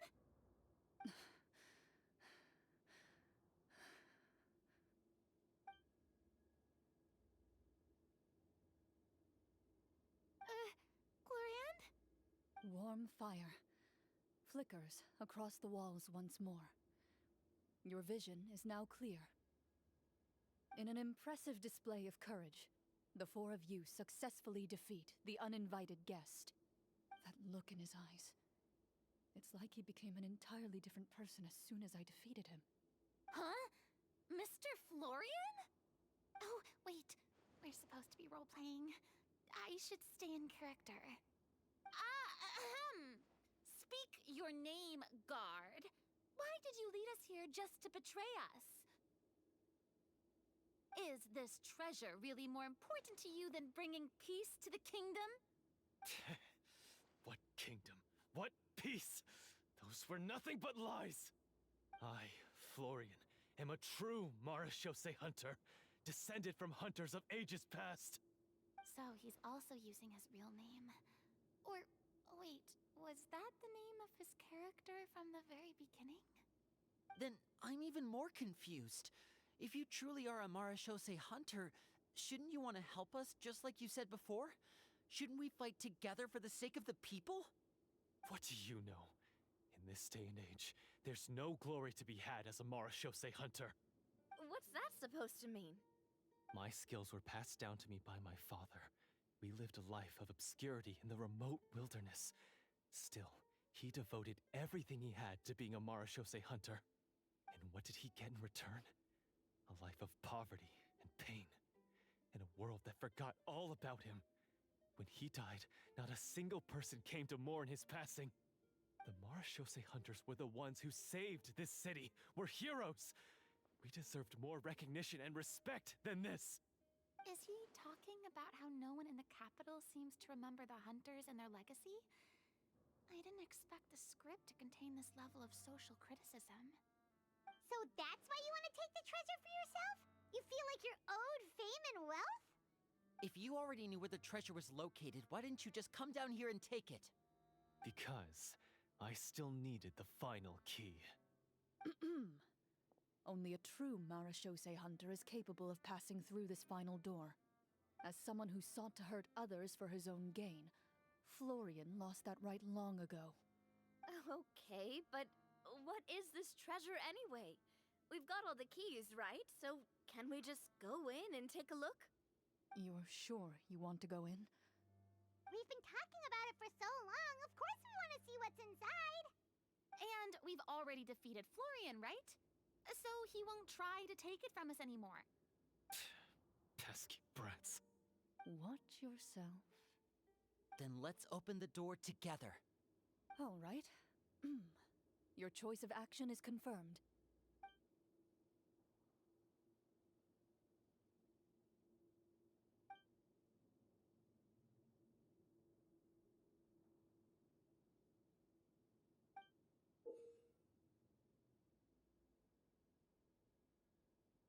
Before you, the door to the treasure, sealed and undisturbed for more than 100 years, finally swings open. You hear the shrill wail of the door hinge as it rotates for the first time after years of disuse, almost like a sleeping giant letting out an extended yawn. You It's open! Come on, let's go in! Paimon wants to see what's inside! Ooh, me too! Ugh, uncovering hidden treasure is the most exciting part of adventuring.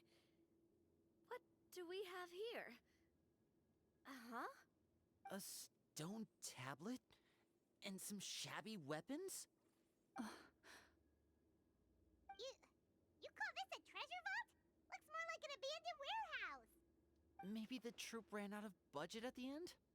They provided a super immersive experience at the beginning only to drop the ball at the most important part? They could have at least filled this place with cardboard Mora or something!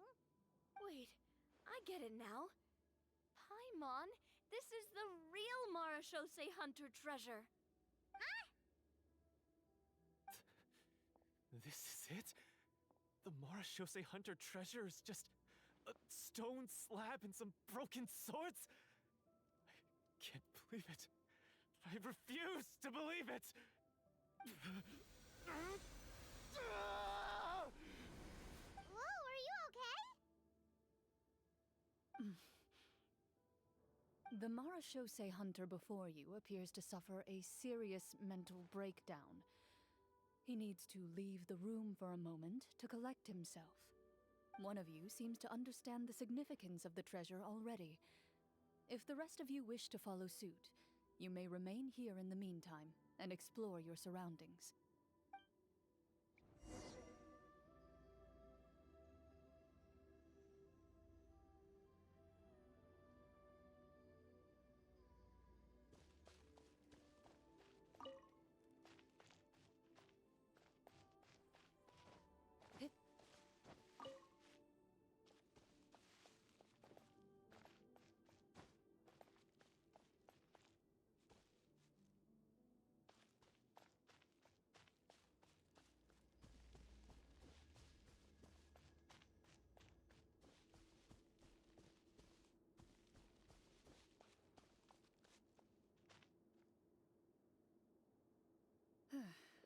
So, how are you doing?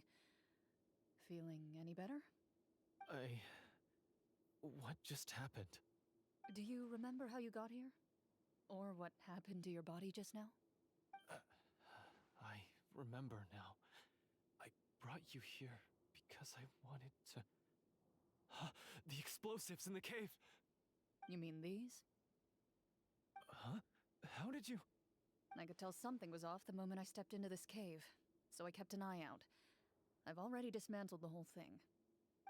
So the strongest champion duelist in all of Fontaine saved the day once again. Guess I shouldn't be surprised. It would seem your skills as a Marashose hunter are as sharp as ever.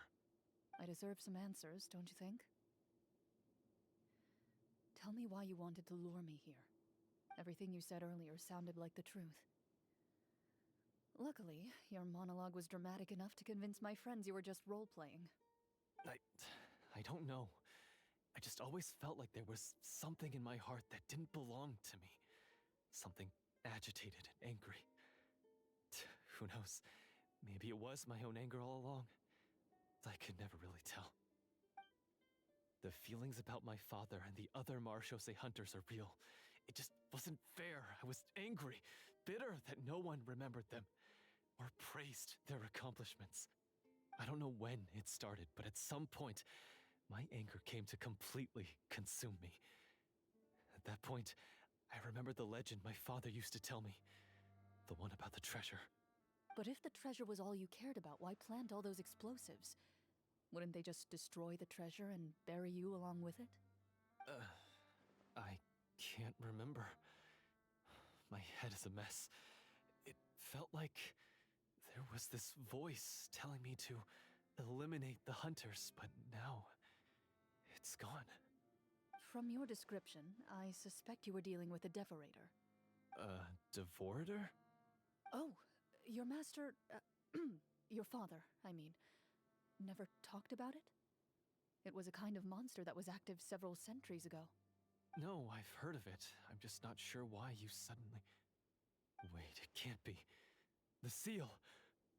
The seal? My family has served as marechaussee hunters for many generations. But the title and swordsmanship weren't the only things passed down over our line. There was a seal as well. My father instructed me to always watch over that seal and maintain it regularly. He said it had been passed down over a truly ancient age, and protecting it was our clan's most important duty. But I neglected that duty after he died. I finally decided to come down and check on it one day, and that's where my memories become fuzzy. The Devorator would be a formidable adversary for any mortal being, even ones as capable as the Hunters. If you lacked the power to completely destroy it, you could easily fall prey to its influence and corruption. In light of this, some marechaussee hunters chose to seal the Devorator away, in the hopes that a permanent solution would come with the passage of time. I heard it has the power to amplify the obsessions and desires in people's hearts, to the point where they overtake you entirely. It would seem I'm not just lacking in skill with a blade, but in mental fortitude as well. And yet, you were able to retrieve 3 of the 4 keys. If I remember correctly, each was entrusted to a respected and capable hunter. How did you manage it? One of them belonged to my father. The second I stole from a different hunter. And the third... was one that I snatched while the person was on the way home from the tavern. I nearly died in that alley. I know just how strong you are. It's as clear as day to everyone in Fontaine. I observed you from dusk to dawn, but could never find any opportunity to sneak up on you. I never even saw you drink a single glass of liquor. The only way I could think to obtain that last key was to lure you here using your hobby, and then... Oh, I get it now. That monster, it wanted to bury you here alongside the treasure.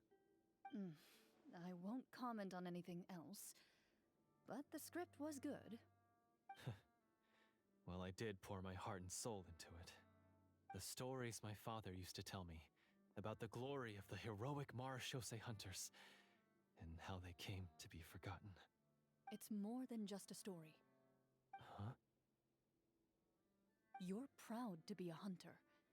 You're still holding onto that part of yourself, no matter how small. I have done so many despicable things.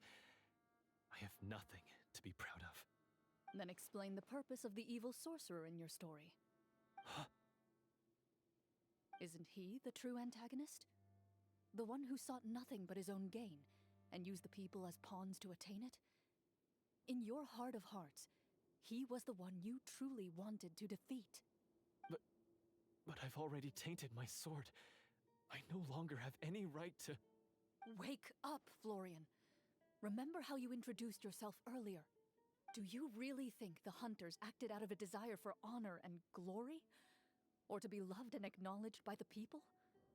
What did your father teach you about our order? You do not wield your sword for yourself, but to protect those you serve. There's nothing special about a blade.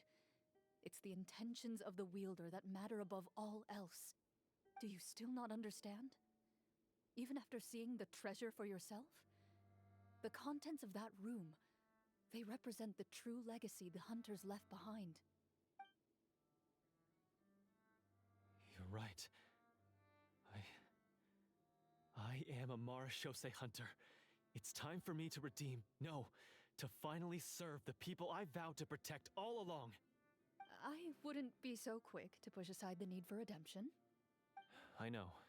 That's a charge I won't bother to defend myself against. Good.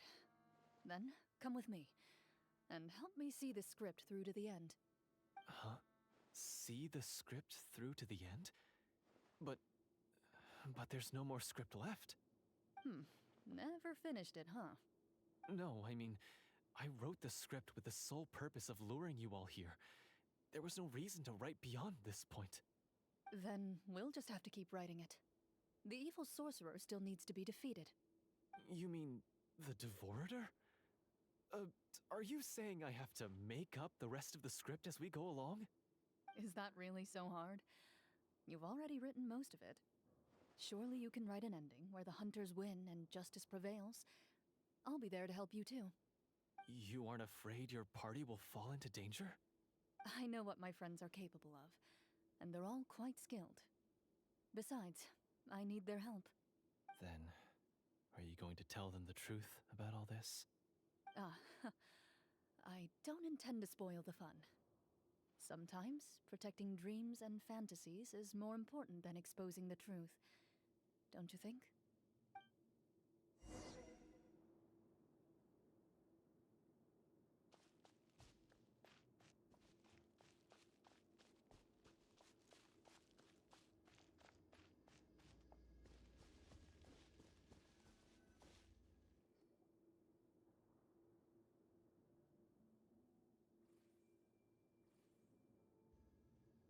They're back! That took a while. Ahem!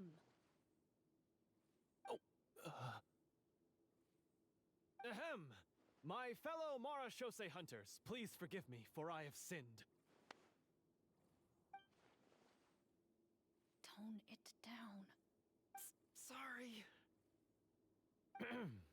After crossing swords with you and witnessing your courage in battle, I've rediscovered my true self and regained my pride as a Marashose hunter. Oh, do I smell a redemption arc? I confess, I was brainwashed by the evil sorcerer. He asked me to lure you here so he could bury you in this cave. That little... Wait, you're saying all of that wasn't you, but the evil sorcerer? That's right. He's adept at manipulating the hearts and minds of the people. I fell under his influence because I did not possess a strong enough sense of will.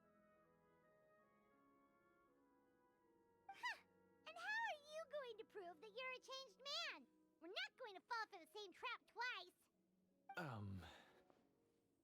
To be perfectly honest, I only came to my senses after seeing the treasure. It reminded me of my father's past teachings. The treasure was actually... The names of all the Marashose hunters from ages past and their weapons? Wait, you already know? Of course. Don't underestimate a veteran role player's exploration skills. Oh, wait, I mean Marashose hunter Navia's exploration skills. We just finished reading through the content of the stone tablet.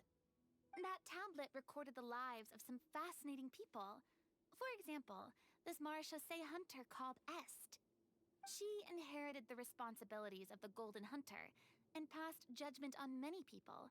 But in private, she had a very easygoing personality. Her favorite pastime was singing and dancing with her friends, and she was said to have a beautiful voice. So, she was just like you. Oh, you really think so? Well, when you put it that way, I suppose I also have a few things in common with this Walter. Working as an executioner, he supposedly used a countless number of tricks to confound his enemies in battle. Oh, if only I could have seen the feats of magic he pulled off back then. Their lives were all so exciting. You could write so many cool books about their accomplishments. How could they have all been forgotten? Because they chose to be. To hunt monsters that only appear in the shadows, you must also operate in the dark. To be a Marashose hunter is to willingly give up on wealth and fame. Then this stone tablet must have been left behind by their companions. That's right. Few Marashose hunters ever revealed their identity to the public. They always protected the city from the shadows. The only time they spoke of their accomplishments would be at night, when they gathered with their fellow hunters in front of the bonfire to share stories of the monsters slain by their hand. So, this tablet was created not so that the hunters would be remembered by the people, but so that they would be remembered by each other. No wonder this place was so well hidden. You regard the stone tablet in solemn silence. The names of your comrades etched onto its surface serve as a reminder that you are never truly alone. The tablet proves that, although a hunter walks a shrouded path, it is not a solitary one. There will always be those who walk beside you, a fact that remains as true today as in ages long past. Their legacies shall continue to be passed down from generation to generation, as everlasting as the stone onto which their names are carved. Father, you once told me that I should seek out the treasure if I ever became lost. So this is what you wanted me to find.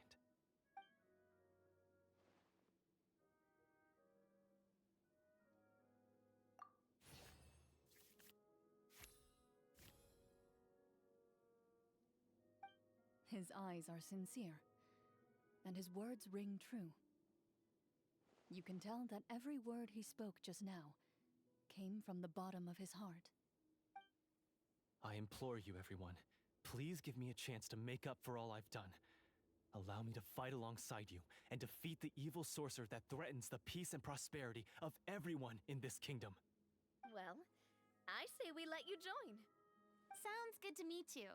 Everyone makes mistakes. What matters is what you do to make up for them. I have no objections, but Mr. Florian, do you even know how to defeat the evil sorcerer? When he took over my mind, I gained some insight into his thoughts.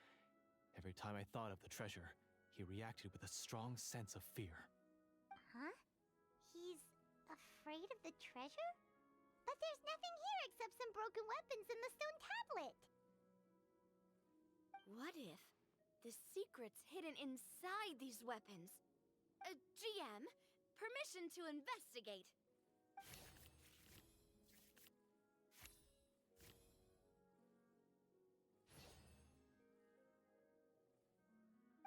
At first glance, the weapons appear absolutely ordinary. But as you observe them, you notice a faint energy emanating from within. These blades have slain countless monsters. Though it's been a long time since they were used in battle, their edges remain sharp, as if they're simply waiting for the next worthy hunter to carry on their legacy. So basically, take these with us, right? I'll take this weapon, since it used to belong to Est. Maybe it'll find comfort in being held by someone who appreciates the arts. Ah, good idea. I'll take Mr. Walter's bow then, from one archer magician to another.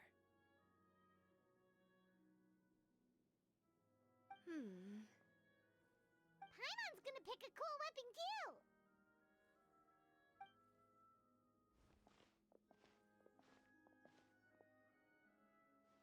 As you grip your weapons, you can almost feel the will of past hunters coursing through your being.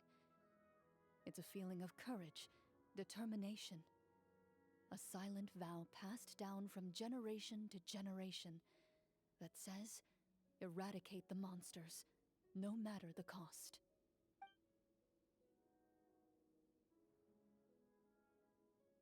Mr. Florian, do you know where to find the evil sorcerer? I was able to see his surroundings when our minds were connected. I believe he's currently hiding out at the church in the kingdom. We must be extremely careful. He's spent so long living among monsters that he's now taken the form of one. He will not be easily defeated.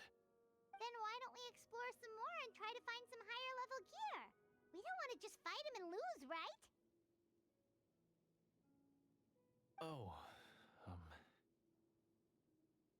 No, we have to strike now. He was greatly weakened when I managed to break out of his control. If we let him rest, he might have time to escape. I agree with Mr. Florian. We've got to act while we have the advantage. Don't forget, the people of the capital are counting on us.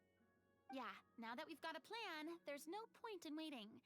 The longer this drags on, the worse it will be for everybody. Yes, yes, that's what's called.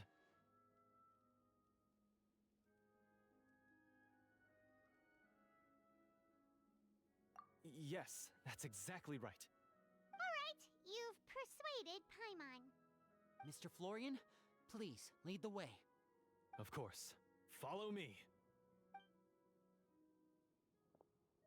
He had to set up so many scenes today, and now he has to join in for this last part. I really don't envy his job. Finally, you decide to slay the evil sorcerer and bring peace back to the kingdom once and for all. As you walk away, you feel the gaze of the stone tablet at your back, as if all the hunters of the past are wishing you success in the battle ahead and awaiting your triumphant return.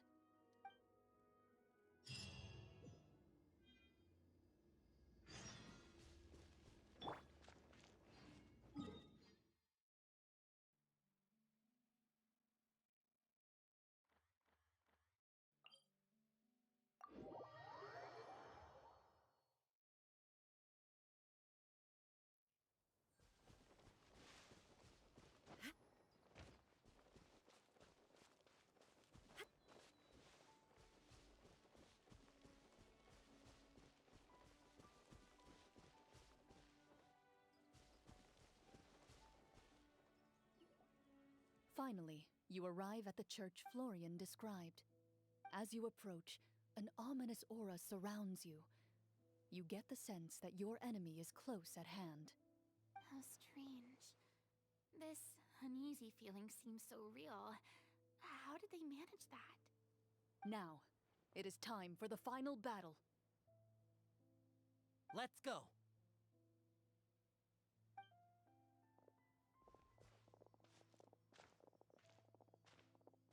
Florian, wait.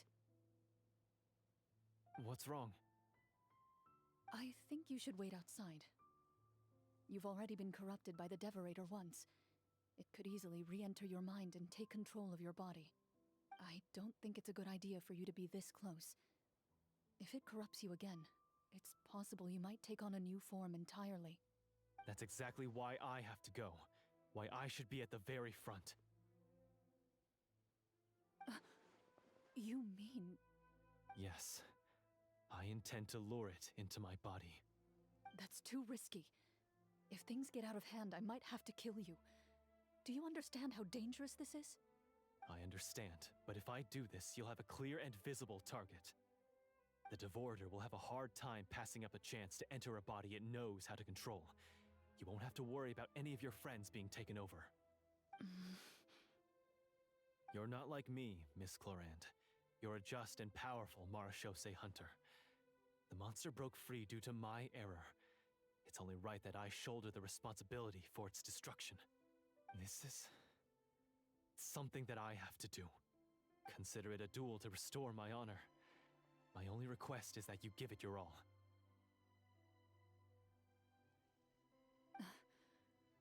I understand.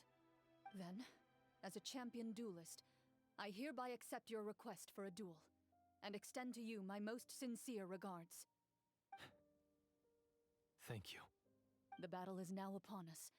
Let the Devorator once again tremble under the blade of the Marechaussee hunters.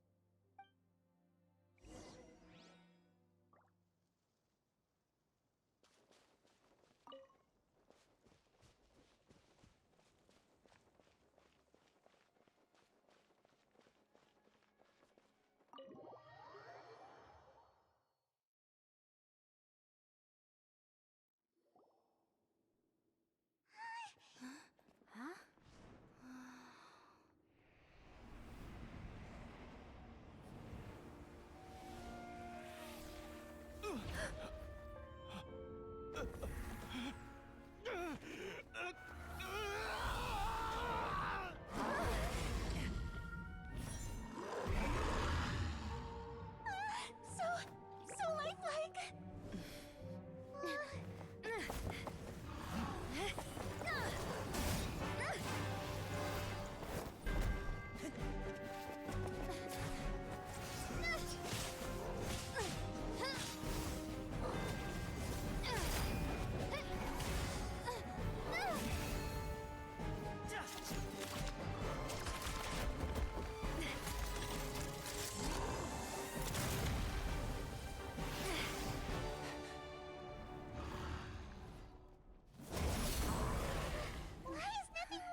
foe is not invincible. You hold the treasure, the power to defeat it, in your own 2 hands. The treasure?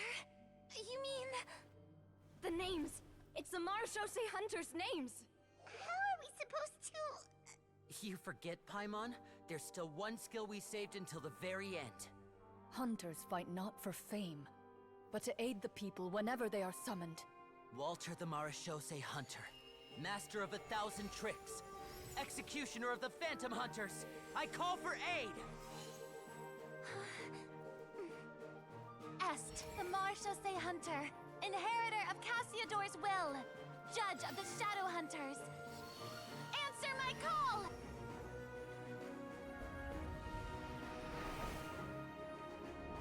Petronia, protector of justice and order. The hunter I respect the most. Thank you for saving my friend, the best one I'll ever know. Please, lend us your strength!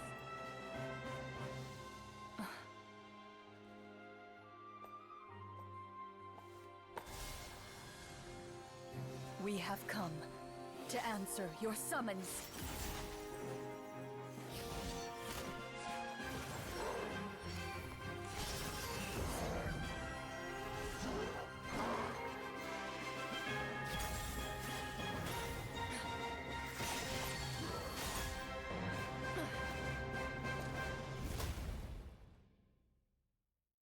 And so, the monsters were eradicated, and the sorcerer was defeated. Peace soon returned to the capital. Those in the court, manipulated by the sorcerer, also recognized the errors of their ways.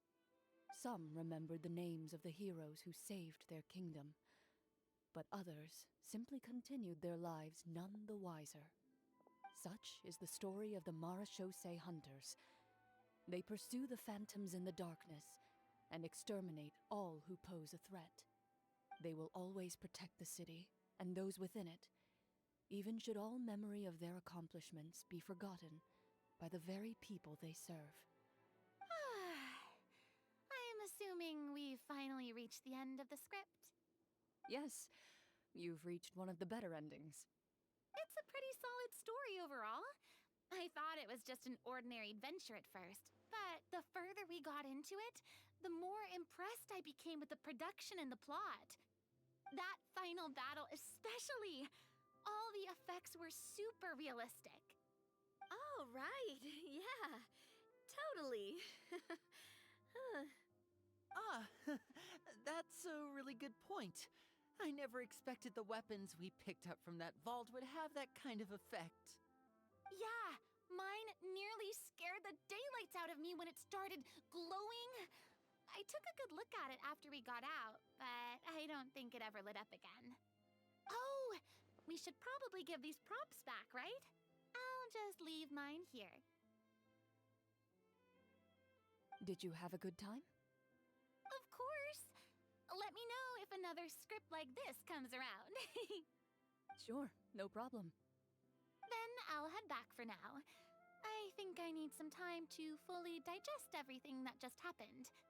Once Mr. Florian is awake, please pass on my regards to him.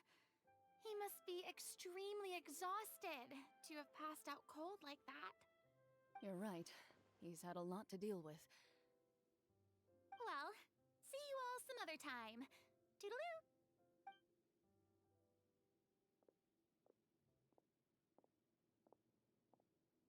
Okay, so, can I ask now, I think it should be fine, yeah. what in the world was going on back there? So you saw through all of that? That time in the cave when you told us to close our eyes, it'd be weirder if we didn't notice anything. I was dying of curiosity the entire time. I mean, you did a pretty bang-up job of pretending nothing had gone wrong. Farina actually looked like she thought all of it was planned. Guess none of us wanted to be the one to break the illusion. What are you all talking about? Oh, wait. Don't tell me you never... Ugh, this is all my fault. It's not too late to cover your ears. Here, partner, I'll do it for you. bit late for that, don't you think? You're saying everything that happened back there wasn't actually part of the script? It's probably more accurate to say this was never a real scripted story to begin with. What? So loud. My head. Hey, you!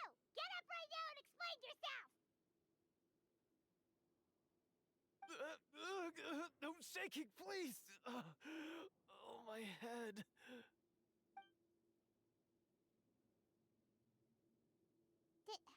Did Paimon just hear that right? You guys made up that whole last part on the spot? It's not nice to lie to people, but Paimon's gotta admit, that was a really good story, Florian. Oh, and nice improvisation, Chlorinde! Yeah, it was like watching a magician improvise a spectacular magic trick after forgetting an important prop. If Paimon knew something was wrong with that vault, she would have floated straight in the opposite direction. Everything was under control. As if you've ever described a situation as being out of control. I'm pretty sure any situation you consider to be easy to handle would scare a reasonable person half to death. Guess I'm just used to it. You must run into a lot of unexpected situations then.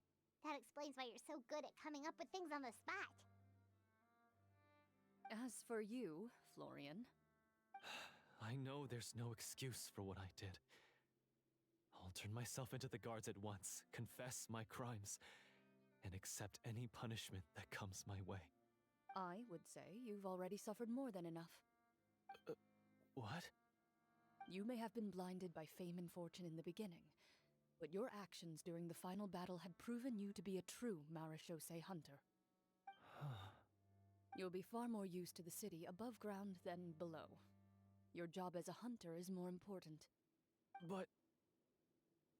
Of course, you'll still need to take the keys and pay a personal visit to the 2 hunters you wronged.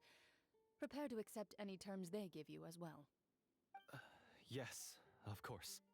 As far as I'm concerned, though, your showing in the duel was enough to prove your honor. Then I'll do exactly as you said.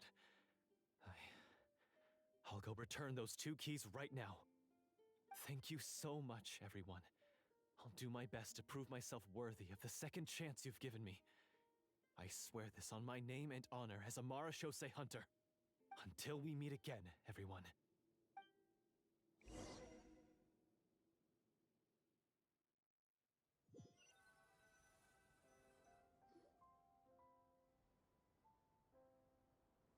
Speaking of Marechaussee hunters, what should we do about the treasure in that cave?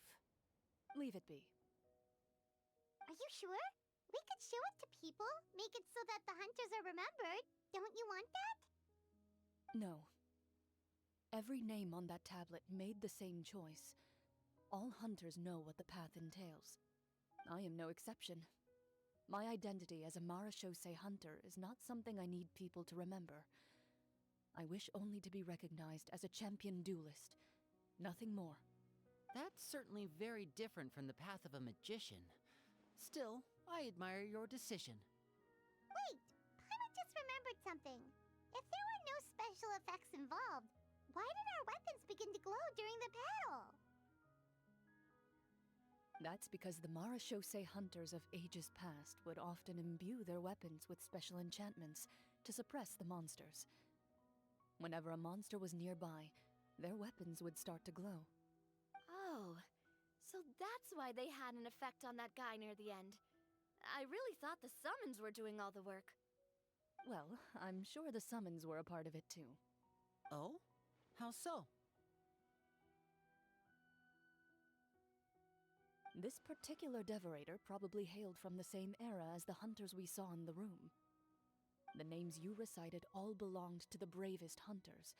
Countless monsters fell to their blades. That's likely why the devorator visibly reacted when you said them out loud. So the names held the power all along! Navia? everything you said during your summon. Huh? Oh, I meant what I said. I mean, it was true to my character, so yeah, I'm glad you heard it. Just don't make me repeat myself. It's embarrassing. I really appreciated those words. All right. Don't get all sentimental on me. Anyway, let's not talk about that anymore. I'm going to go on ahead. Don't fall too far behind now. She ran off! I should probably head back as well. This story was truly incredible. I might have to spend the whole night telling my siblings all about it. Goodbye.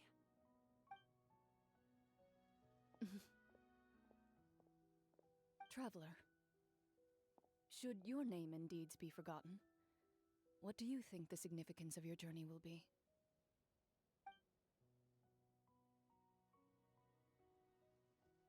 I suppose the significance would be the journey itself and the world we helped create. There's still value in the time I shared with everyone here, in the things we were able to accomplish, even if no one remembers them. A great answer. I'll remember it. Me? The Marachose hunter says nothing in response to that question. Perhaps her answer lies in her silence. An unspoken vow left to echo through the night. The path she walks needs no explanation.